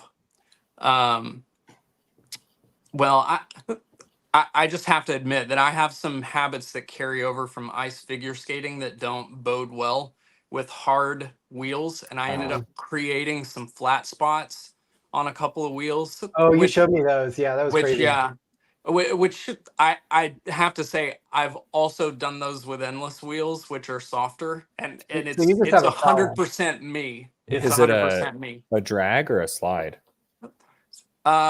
So habits from drags where you know, when you do a T stop on the ice, for example, you use the outside edge Yeah, like instead of the a inside. mistrial. Yeah, yeah. Yeah, and so I can end up like T stopping without going deep enough, kind of with the wheel up like this instead of like this. Oh, And also, yeah. I can tend to force my way through my 3 turns because on the ice you have that like center point where there's no grip, and you can Yeah. use that as a rotational point, and you don't have that here. So I where I ended up with the flat spot is like, I don't know if you can, don't know if Yeah, you can see it. You yeah, probably can't see the flat spot itself, I can but see it. Yeah, I mean it's right here. And but other than that, I mean, it's like I said, that's my fault, but it only works as a hard wheel because the urethane is good. If the urethane was bad, I would say no, like I'm gonna echo absolutely that. not on an 88A. Basically, it's like got a good formula. It's like a good somehow. Yeah. It's interesting how I would think that the ratio of, and I'm just being naive here, rubber to plastic, I'll just call it, like for the sake of my knowledge, the more rubber, the softer it would be, the more kind of plastic, the harder it would be. But it feels like there's Right. ways of achieving a hard wheel that still has enough rubber in it. And I don't know enough about the chemistry or the, I guess we'll call it chemistry, but I feel the same way about the Wizard wheels, where it's a harder wheel, 86A, but it doesn't feel plasticky in the same way. Right. I don't know, is that what you experience? Like it doesn't feel plasticky? Yeah, these definitely don't fit. Like when you squeeze it in your hand, it's really hard. There's a viable difference between 85A and this, but yeah, like you said, it doesn't feel plasticky, and it definitely doesn't skate plasticky. It skates like a grippy, high rebound wheel. And you have a lot of you have a small core. yeah, So there's probably some there where you've got, it's kind of like how the Street Invader, where you're like, oh yeah, it's got a small core, but it's a soft durometer. So you harder durometer, smaller core seems to be the principle that the Wizard wheels are based on. And believe it or not, these are hundreds, but they don't look it, because they I've look been able fat to tire eat to up. me. Like, look at how much I've worn, right? Those like they're look fat touching. tire. They what? They look fat tire. So those are the they things. look like a fat bike for sure, and they're Okay. Yeah, almost vertical walls, but they are bullet when they're new. So they kind of have almost a round profile. Here we go. Or like so a Billy, hold up those cores. Same core. This is the FR. This is with the a little FR extra. Urban. Yeah, this is the FR Urban Speed. So it's the same wheel, Bravo Asia. And you can see through. There's like a hole above each spoke as well. Yeah. Okay. Yeah. No, that makes sense. And this is and so that's what I was mentioning earlier. This is it specs it on the wheel here. Let's see if I can show it. 100 millimeter. And then there's a center measurement that's the core size, and then the durometer. So it says 100 millimeter, 52 millimeter, 86A. Where are those made, Billy? They do not say. They're That's what. Well, if they're FR, yeah, probably in Asia. Then it's the Bravo factory. That's what I think is where they're made. Well, again, somebody can correct me if I'm wrong. Yeah, no, I would be curious to know, because my initial opinion was, damn, these are heavy wheels. Like, damn, like it's a lot of stuff on your feet. But small core, a lot of urethane. They're pretty forgiving. But then the hard wheel has a really amazing slide characteristic. So it's like this kind of interesting blend. I mean, it feels more like a venture into like what's possible, which is actually like, I think, a Leon quote, like, but that's what I find interesting is definitely not a wheel that I would use for like an all-purpose situation, because it's just it's like my muscles. It's a training wheel, let's say, because then when I switch to a bigger core, it's like, oh, I can lift my feet off the ground super easily. But the slide, and that's probably a big part of what they were going for, was like you can do like some pretty unique slides and stuff. So I assume that's kind of why you got those cymatics. Yeah. For the hardness. Well, so actually these segue into where they're made and all that.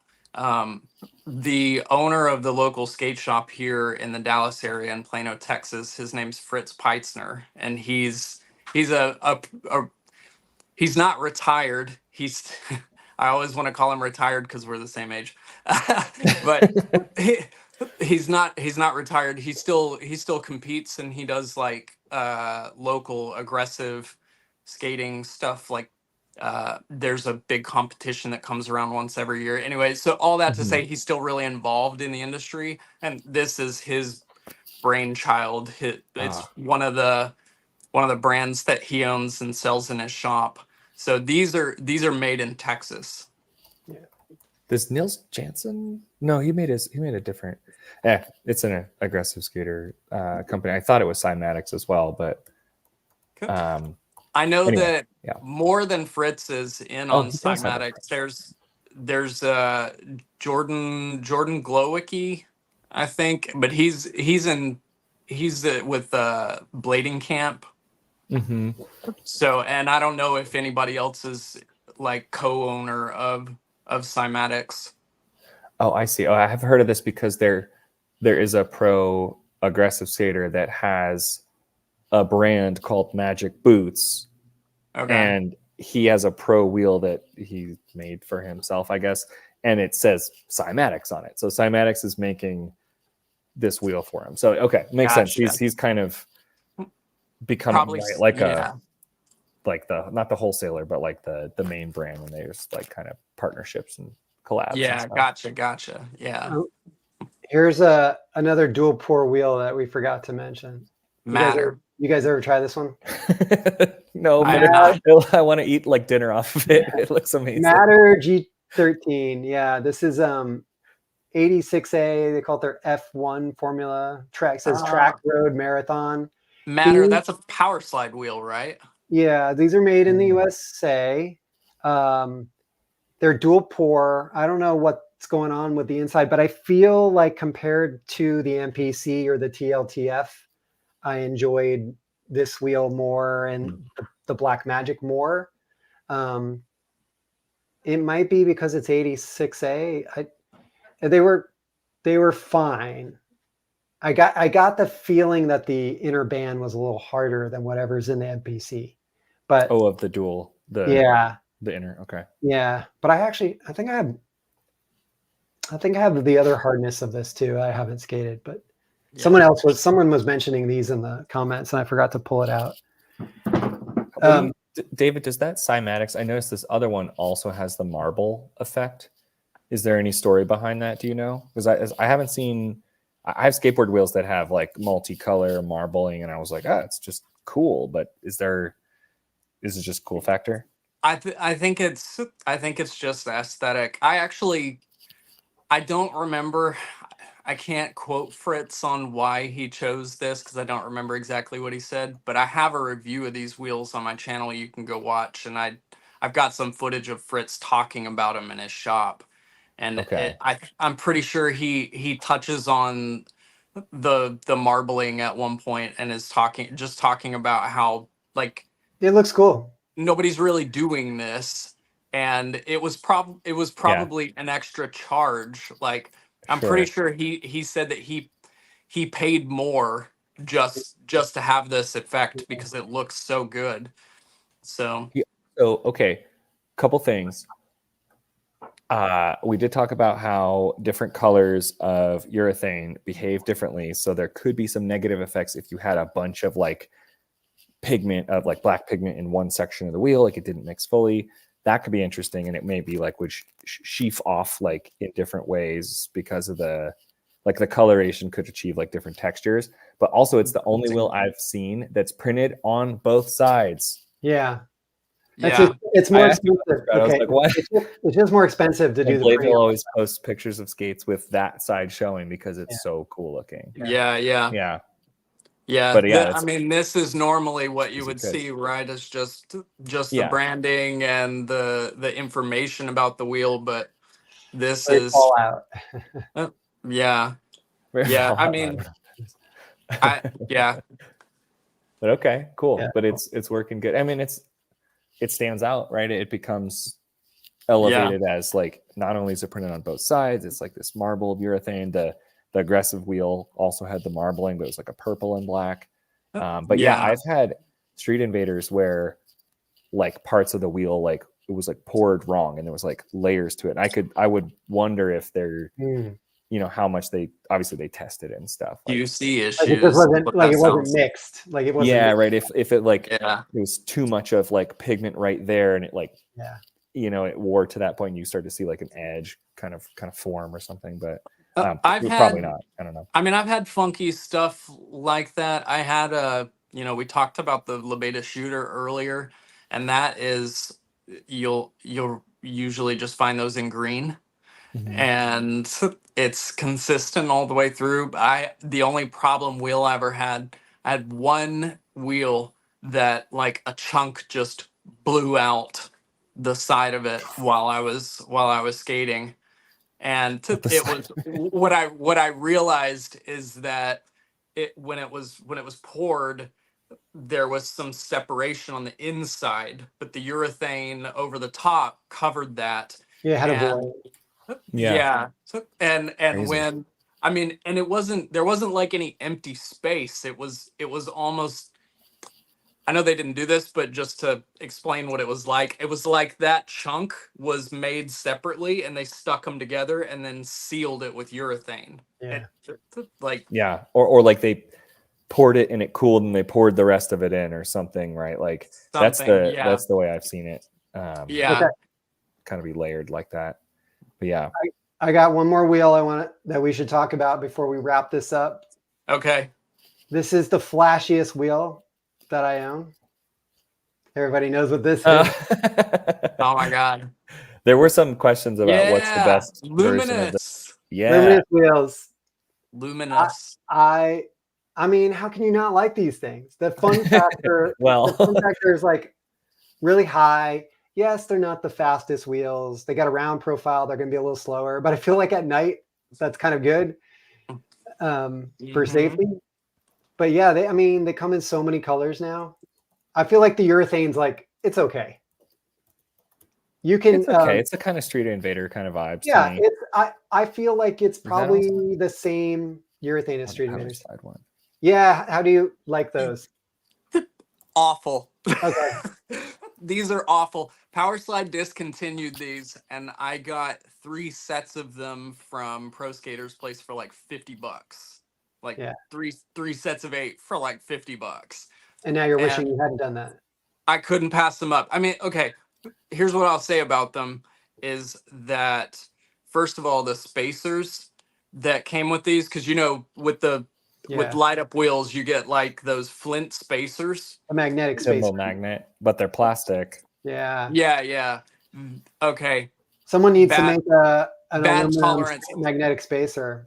Bad tolerance. Actually, Brad, I think this was years ago when I got these, but I think I called you the night that I was putting them together, and I was so mad because I couldn't get all of the axles through the spacers because the tolerances and the spacers were so horrible.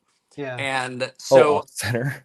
yeah, so like well, no, the hole in the spacer was not large enough to accept an 8mm axle, and only 4 out of each set of 8 were actually able to get the axles through. So what I ended up doing is just throwing away those spacers, and I put some Sonic satellite spacers in them and skated them without the light up. And the wheels, they were grippy. They're like 82A, but I destroyed them so fast. Yeah. They didn't last.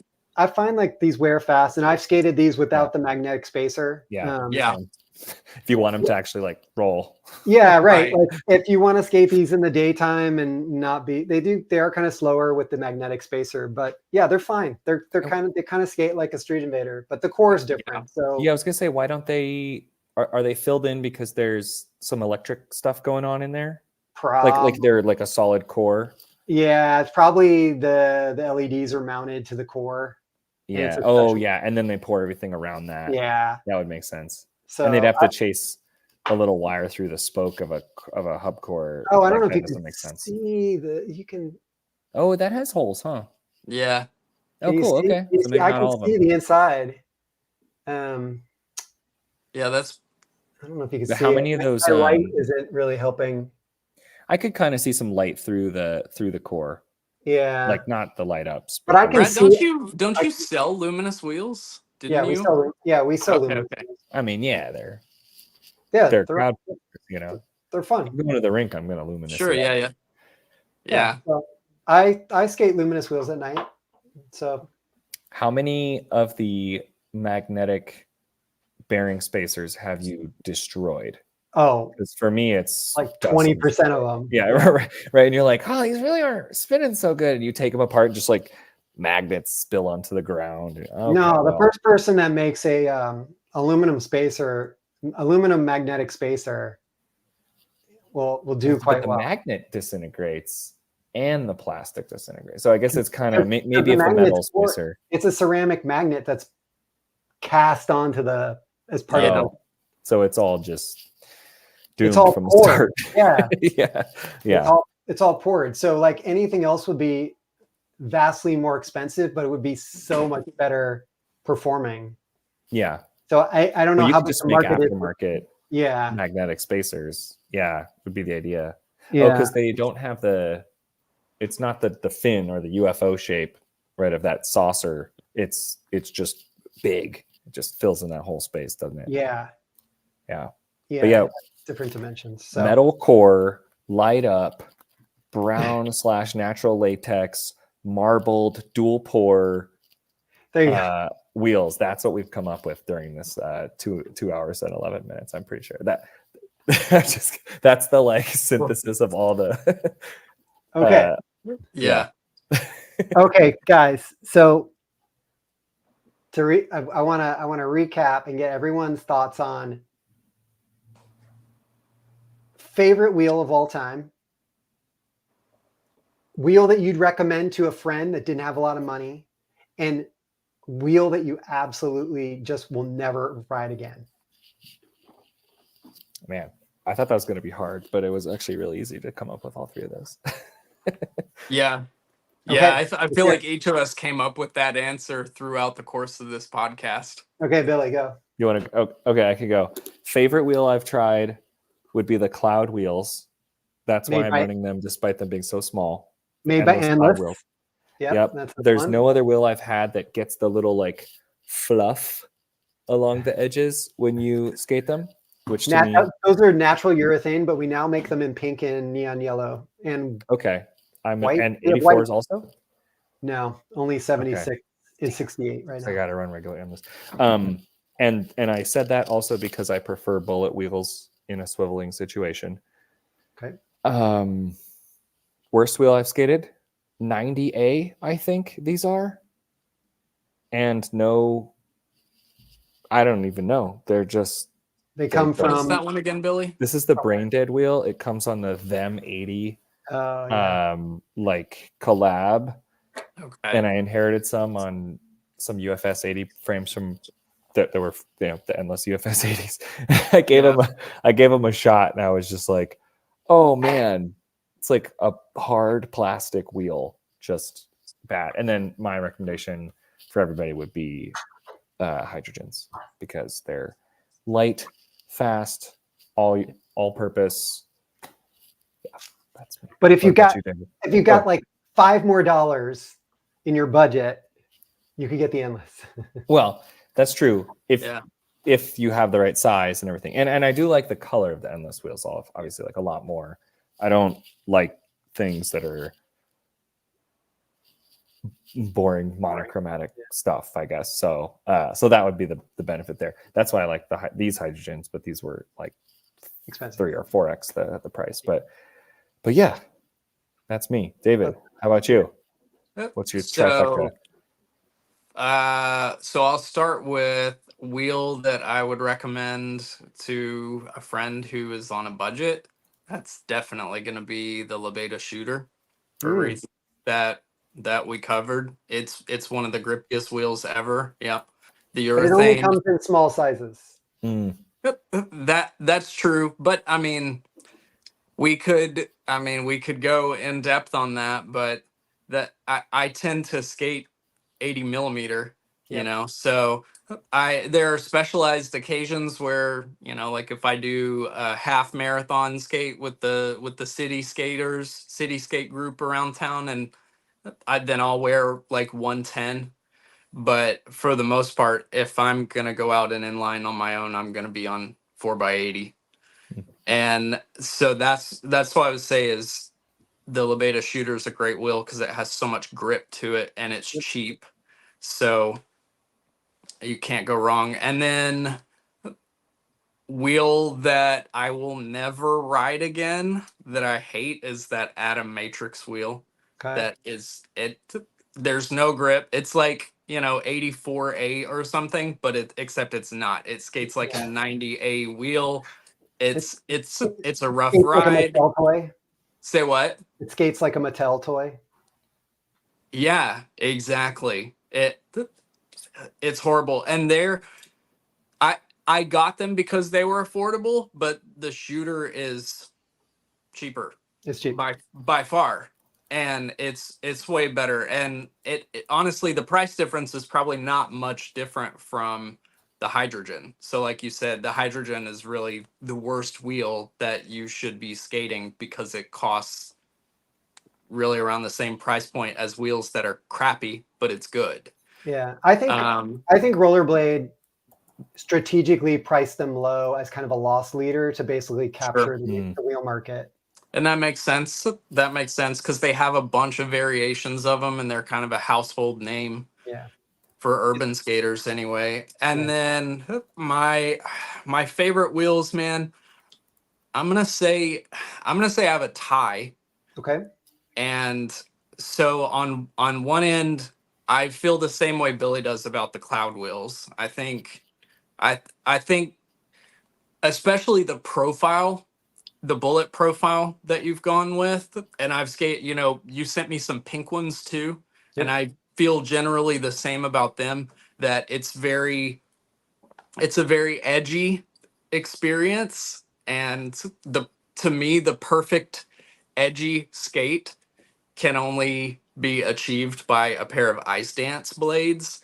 And so I'm always looking to emulate that, and I think your cloud wheels and your bullet profile wheels are the closest that I've come to that. Yeah.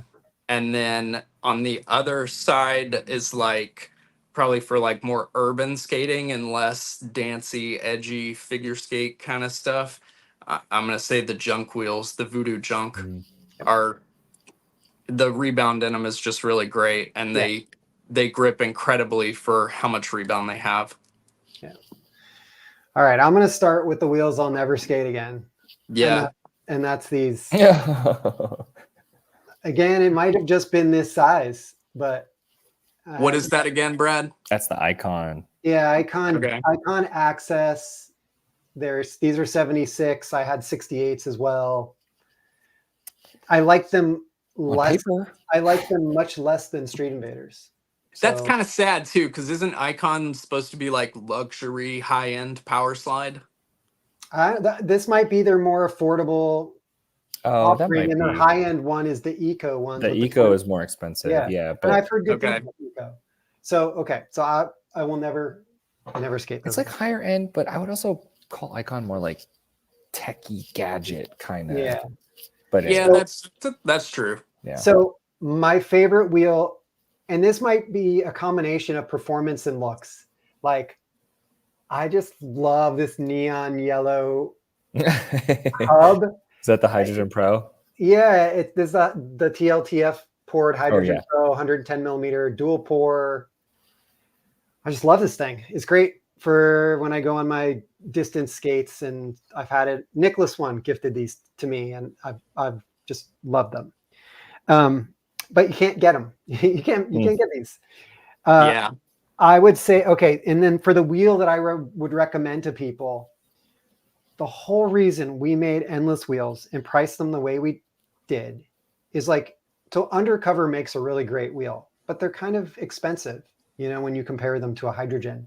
And I just felt like, why can't people get a wheel that has that performance, but is priced for the people? So really that's what the endless blading wheels are all about.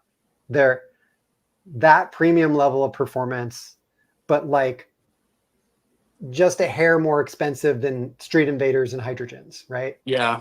So it's like, if you can pony up $75 for some hydrogens, like maybe you can spend the extra 10 or 15 bucks and get some endless wheels that are really amazing.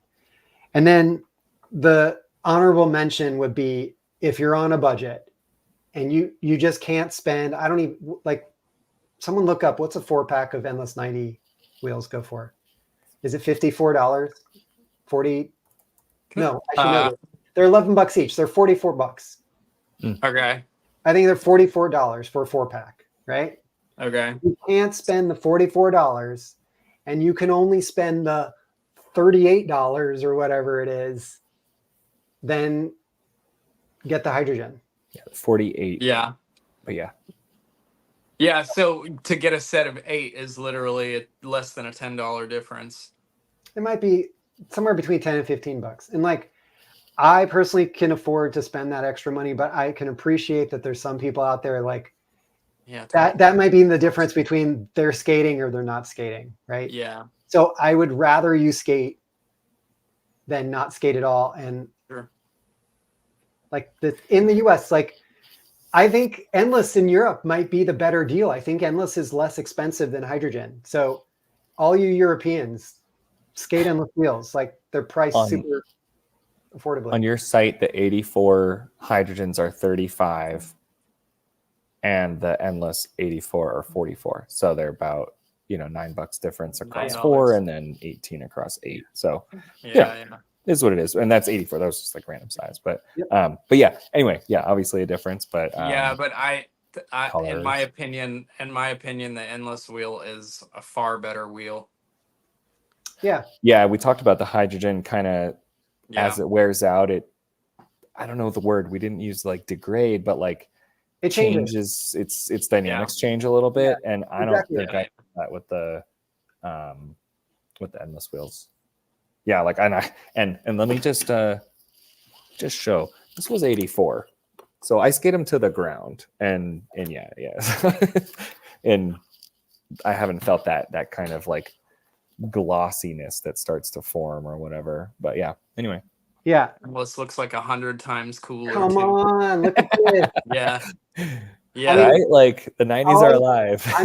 I'm missing 2 colors from the whole 90s theme. We're missing the green and the orange. Okay, I was gonna say purple. All right. Well, you're missing 3 colors or 4 colors. I think of that jumpsuit that's like green, purple, turquoise. I had a ski jacket these colors. That's a really good color combo. 1992, man. I think we should, before we wrap it up, just quickly maybe answer some questions. A bunch of people have got some, so maybe you guys. Yeah, we'd love to. Yeah. Yeah. Do you have some on Instagram? Because I've tried to keep us up to speed with the YouTube live stream comments, and I'm talking in there. Yeah. You could highlight Dan's comment about me having great hair. I'm just kidding. No, I'm just looking for other comments. Yeah. What do you have from Instagram? Funky Monkey 818 asks any tips to save old skate wheels from getting brittle. I think if your wheels are getting brittle, it's just time for new wheels. You probably I mean, store them in a indoors. Yeah, store them in a closet that's not exceptionally dry, and I think that's a non-issue, honestly. Just, they're gonna be old. UV and oh, there's a really good question on the YouTube one. The most recent one from Emmanuel. He asked it like the very beginning and now at the end as well. What's up? Okay. Why didn't you make an 80 mil round? Okay. I would love to make an 80 millimeter round wheel. The reason why I went with 84 and 76 is because to me, the 84-76 setup is like the default setup for the arc frame. Agreed. We had to get new profile molds made because, as I explained earlier in the episode, they just didn't exist. Like there's no US. My manufacturer that's in the US does not have a true round profile. And so for me to get 80s made, I'm going to have to make another profile mold, which is, it's some money. It's an investment. Like I probably, let me put it this way. It might take years to recoup the investment. So Yeah. if you As an guys want to, alternate I mean, we option could start a on frame. GoFundMe and everyone can pitch in like $20 and we can see where we wind up. But I would love to do it. It's just going to take some time. There's no other frame it would go on because your endless 80 is actually an endless 84. So around, so that would be. But this would be great for all the 5x80 frames out there, right? I mean, I'm sure everybody that's got a PR80 would love to skate this wheel, but they can't because I only have it in 76. Actually, you can skate this on your PR80 frame. You're just missing a few millimeters. So it'll just look like Billy's setup. I'll take it. Yeah. What other questions do you have from the Insta? How do you determine which core will be the best fit for each wheel? I assume this is from Roadside Picnic. I assume this is a development question. So, okay, I'll like divulge some sausage making secrets. I stated earlier that a lot of these OEM manufacturers only offer up like 2, maybe 3 different formulas. So like as a skate brand, if I go to the manufacturer and I say, I want to make a wheel, they say, okay, great. What type of wheel do you want? And then you might have a discussion talking about, oh, I want it to slide and I want it to be fast. And then they go, okay, choose option A or choose option B, right? And so maybe they have their own in-house brand where they're keeping their special formula just for their own products. But for, what they offer up to, Joe's skate company might be different. So it's the same with cores. Like you have a limited selection of cores where the OEM manufacturer might say, okay, like the 84 millimeter is a good example where here's a prototype. We had this option for a core, and then we had this option for a core. And we ended up, Billy tested them, and we ended up choosing the one that we thought looked the best next to the 76 millimeter wheel in an arc frame and felt the best. Yeah. So in the case of like our MPC wheels, there was no option for core other than this one. This is the core that MPC makes, But you did go with a smaller core on the 84 this is bigger. With the endless. This is on the bullet wheel, right? The round wheel has a different core than the bullet wheel. Yeah, the round core is slightly smaller because I wanted this to feel, the round profile wheels to feel a little more plush. So it would feel better for doing like those toe and heel presses. What all the kids are doing these days. What all the kids are doing, yeah. But to be fair though, to dive into that question just quickly, when we compared the two different types of same sized cores, it was not really possible to discern a difference in terms of performance. I thought maybe this core felt a little less lively, but then in retrospect, they kind of felt the same. And then the one, this just didn't look this looks a little funky. But yeah, no, I do think that's interesting that for different applications. And so that's kind of what we alluded to with like how the Wizard wheels use a smaller core with more urethane. These round wheels have more urethane, smaller core. Speed is not the goal as much as like feel, like road feel. Yeah. And there's some, the manufacturers, they might have designed this core originally for a 72. Where did I put my, they might have designed it originally for a 72 and then they realized, oh, it'll work on a 76 and it'll work on an 80 and it'll work on an 84. The 84. Yeah. But they have to make a mold specifically with this core in mind. So the mold is not just the profile, but it's also the manufacturing process with the core. So sometimes there could be a core that they have a profile, but it doesn't match up with a specific core they have. So it was like when I wanted to make, this size wheel with a round profile, it was like, okay, these are the options for cores that are going to work. So anyway, that was kind of a long-winded answer, but I've got a comment here. This one's also from Emmanuel. You might have to scroll up a little bit. It says, what do you guys think about wheels with aluminum cores? You can't click on it. Oh, do I need to give like somebody admin access or something? Let me just see if I can give you It guys says that. I can only report it and block it, and I don't want to do that. So Yeah. Anyway, I probably would have to add you as like admins or something somehow. Where's the? so it's up just a little ways. I had made a comment about wish I had an opinion on metal cores, but I don't have an opinion on them. So What All right. So what's the question? Maybe you can just read it again, David. what do you guys think about wheels with aluminum cores? Oh, here you go. I've never skated them, but I hear they're very stiff. I love aluminum cores. You're right. They are stiff. In the roller skating world, aluminum core is the standard. So if it is a high end wheel in roller skating, it has an aluminum core. And I've skated aluminum cores my whole life in roller skates, and I would be interested to try inline, but I can't think of any point that I've skated inline aluminum cores. I know that I think Bont makes some, and famous. I'm thinking of there's aggressive yeah, I wheels can't. with aluminum cores, but I've seen there's a some. few. Yeah.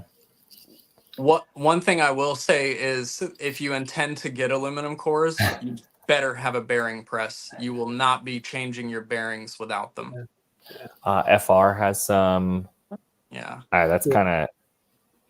I would like to try. Yeah. Yeah, I would like to try them at some point. But yeah, I think they're probably a non-starter for some people just for cost reasons. Yeah, The FR ones look cool. It's a raw. Especially if you're going to skate them outside and wear away the urethane and have to buy more pretty frequently, that could get real expensive. Yeah. I've never tried aluminum core wheels, but I do have an idea about them that in theory, in my head, aluminum cores could potentially be reusable.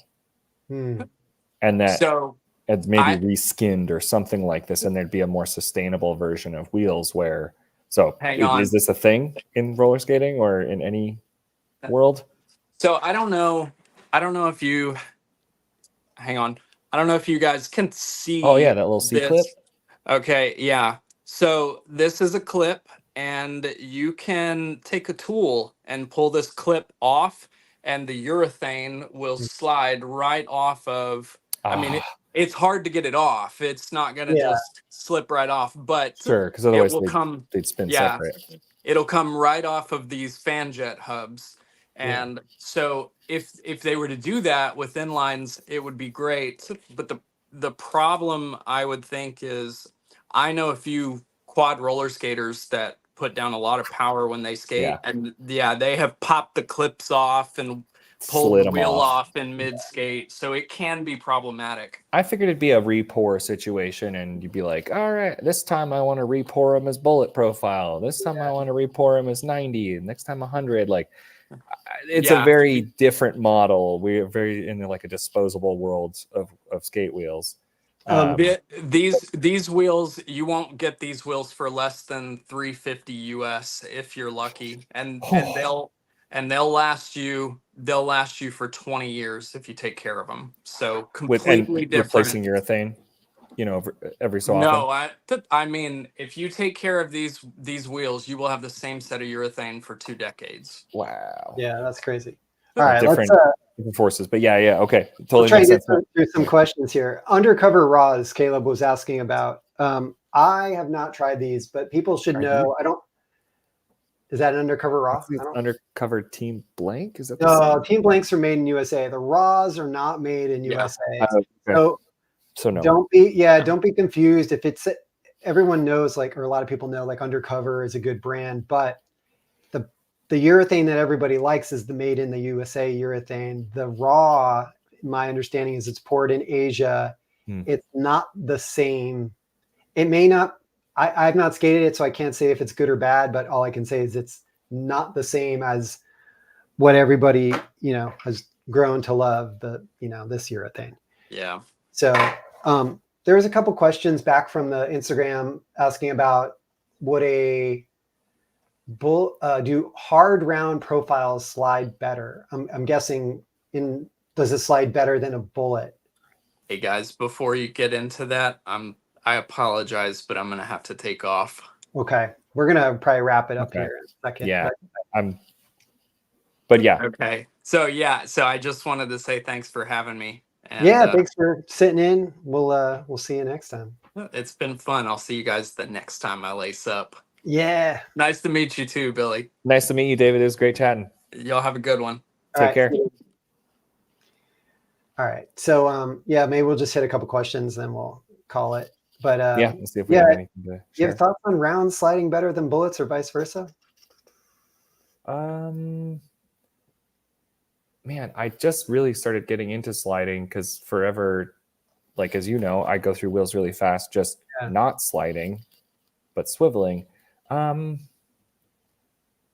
don't know. I feel like round wheels wouldn't be as predictable on a slide because the contact is smaller when you're on the edge, and bullet profile also has a more like, and I know there's like more grip on a bullet wheel when you're on the side, but I feel like that would mean it's more controllable. And so better at slides. What does that really mean?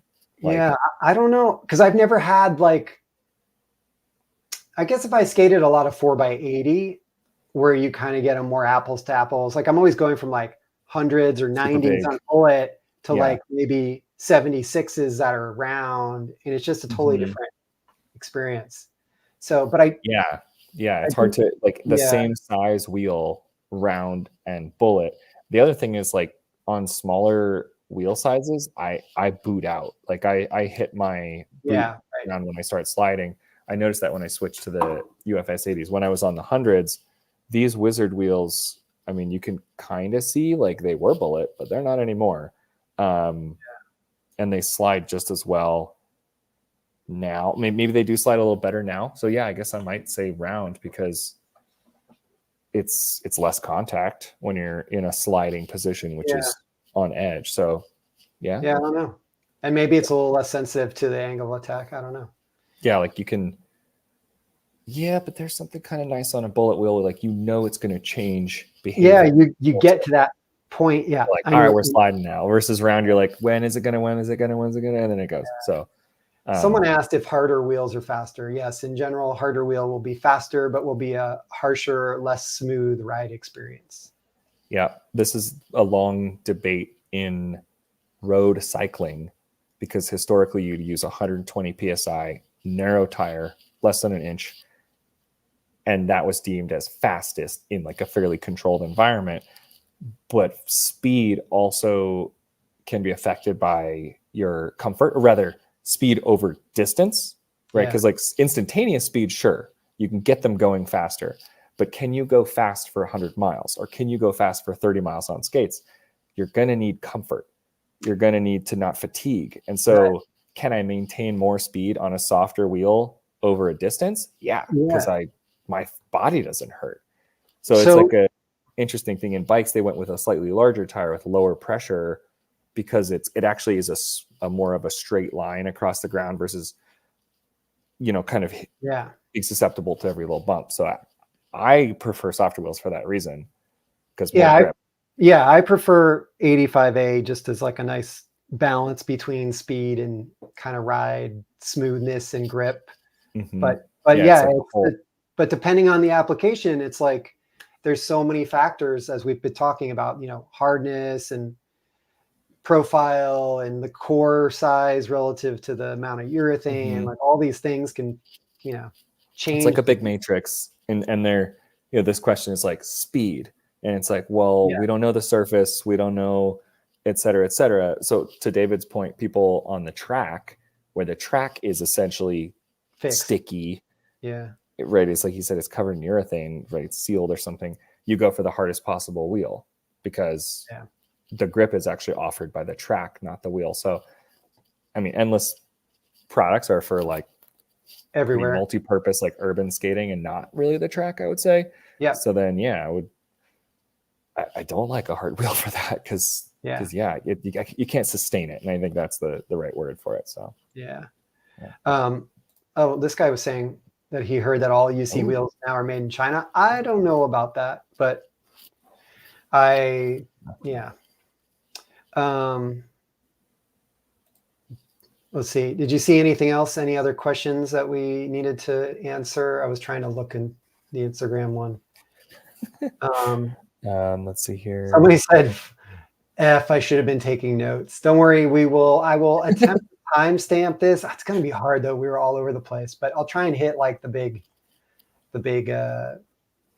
topics and timestamps. Yeah, and sometimes YouTube does that for you. I've noticed on some of my videos it automatically kind of gives it sections, but maybe I've structured my monologues in such a way that it could derive it. Some people asked about putting air tubes in a wheel. Don't do it. Those suck. I've never had a good time on the SUV skates, no matter how much pressure. There was an interesting idea because they essentially anti-rocker when they deflect, right? Like, because they're always gripping the ground. I was watching Ricardo's video about the 150 millimeter urethane wheel that you can swap into an SUV frame. Oh, interesting. We didn't discuss it, but it's wider because but they're essentially like little cart tires and wheels, so they just have whatever spec they have. But because it's wider, at the hub, it's also wider up at the rolling surface, and it looks super heavy. But his idea was to put a urethane wheel in the middle and pneumatic air tires on the outside. And in theory, you would actually have a rocker in that situation. Okay. Interesting. But you'd be riding on urethane on dirt for the most part. That's what you'd feel. So anyway, so air tires. Is rolling on different color wheels a bad idea? No. Yeah. Just Billy's got crazy wheels. Yeah, I had actually like a full rainbow coloration, and the only thing we talked about was there's a subtle difference between like the opposite ends of the spectrum. Yeah. But like within the colors, I think it'd be indiscernible. We talked about cores, aluminum cores. Someone wishes they could get, I think he means charges. I don't know. They're not so, hopefully it's not so crazy. It depends where you are though, right? It's yeah, unfortunately. Yeah, I don't know how that. But if you had reach out to us if you're if you're outside of the US and you're looking to get endless wheels and your local shop doesn't have them, send us an email and let us know who that shop is, or contact that shop and ask them to become an endless dealer and carry our wheels. There you go. Let's see. Yeah, we covered a lot of stuff.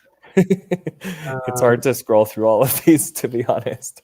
Yeah, there were definitely some questions about metal core wheels. Metal core. Daniel, I feel like some of us should try to skate them. His brown wheel campaign. It's just not going to happen, dude.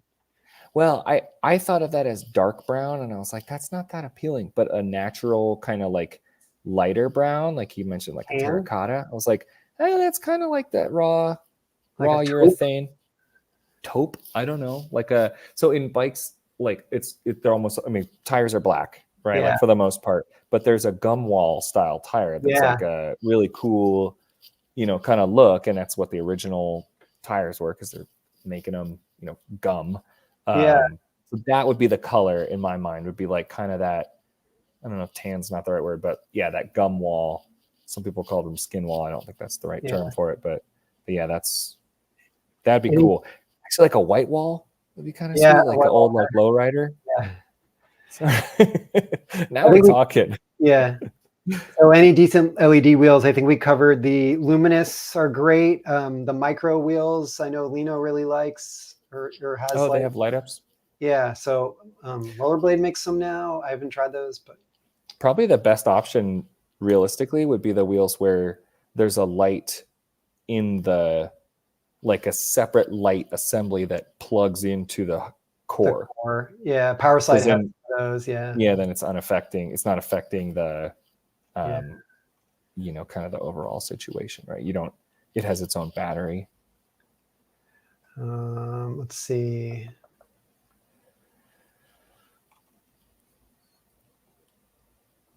Well, if we can't find anything fresh, I think we did keep up with most of these chats. Yeah, I think we did an okay job. There was a bunch of yeah, there's a lot of commentary. Yeah, I think we covered a ton of crap. Whew. Yeah, good job. We did it 3 hours did. later. But We yeah, I did. mean, wheels are like the lifeblood of this sport, right? It's Obviously, the like thing. you started with frames, right? But it It's became mostly, pretty clear. I that you- feel like the wheels are a big portion of the skating experience. Like, assuming you've got a boot that fits you, like if you had a limited amount of money and the choice was between frame or wheels, I might tell people to get some nice wheels, like get some really nice wheels, see what you're missing out on. Like, buy some wheels like this or the Hydrogen Pros. Yeah, get spoiled. Get spoiled. Right? It really, yeah. Because I mean, frames are aluminum for the most part and supposed to be as stiff as possible. And right, like if they're not stiff, that's a bummer. But otherwise, they're probably within a tolerance. Yeah, it does change the skating experience. But I feel like the difference from going between, say, one 4x90 flat frame to another 4x90 flat frame with the same wheelbase is not as big as going from, this wheel that came with your skate to something like this wheel. Yeah. There's a reason we're so impassioned about it, right? Like you're saying, if you use the same wheel on different frames, like would we really have the same?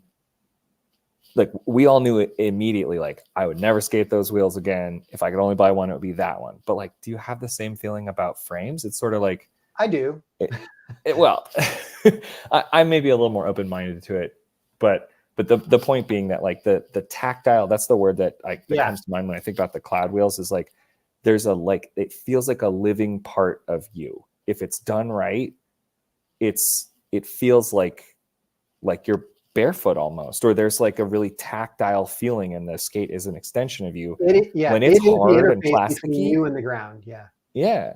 I mean, like, we're soft and fleshy. We're not plasticky, like our feet, our hands. Like, so when you're on that hard plasticky thing, it's just not the same. So yeah, it's probably a part of a lot of why the same thing has happened in the bike industry too, where things got softer, plusher, like more organic feeling. So anyway, I feel like we went all the way into the rabbit hole and we found our way back out. We found our way back. Yeah, another great episode. So as a segue into next month's episode, Billy, I think you know what next month's topic is.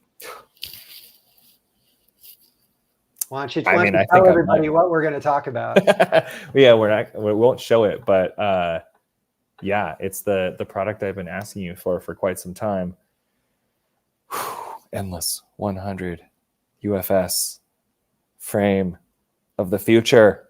Yeah, it's happening. Billy and a couple other guys have it right now for testing. I have my setup that's just sitting there looking pretty. I fell down the stairs and broke my toe, maybe toes, so I can't put a foot into a skate right now. But I'm very excited based on everything these guys are sharing, and we are going to have an episode and let you into the process and share some of our what would you call it, in development insights and experiences as we're kind of in the middle of our testing. So yeah, I'm gonna put it through the ringer, and I posted one video already on it. You could kind of see it in the skating. You can't really, you can see the impact of it, of the frame in the skating. Can't really see the frame very well, which is by design at this point. But but yeah, it's for those folks who have a supportive, Seba or Wizard style boot and want something endless, basically, right? That hits that mark of like the most multi-purpose wheel size that I think a lot of people know and love. So yeah. Yep. So on that note, I'll leave it at that. Yeah, on that note, thank you everybody for joining. I know it was kind of a marathon session here. Hopefully you got something useful out of this. If you did, please like and subscribe to our YouTube channel. Tune in next month and join us to hear more about our endless 100 UFS exploits. And I want to thank you, Billy, for hanging out this time. It was fun as always. So Thanks for having me. Yeah, hope it was fun for everyone hanging out too. yeah, Talk to see you you, soon. everybody.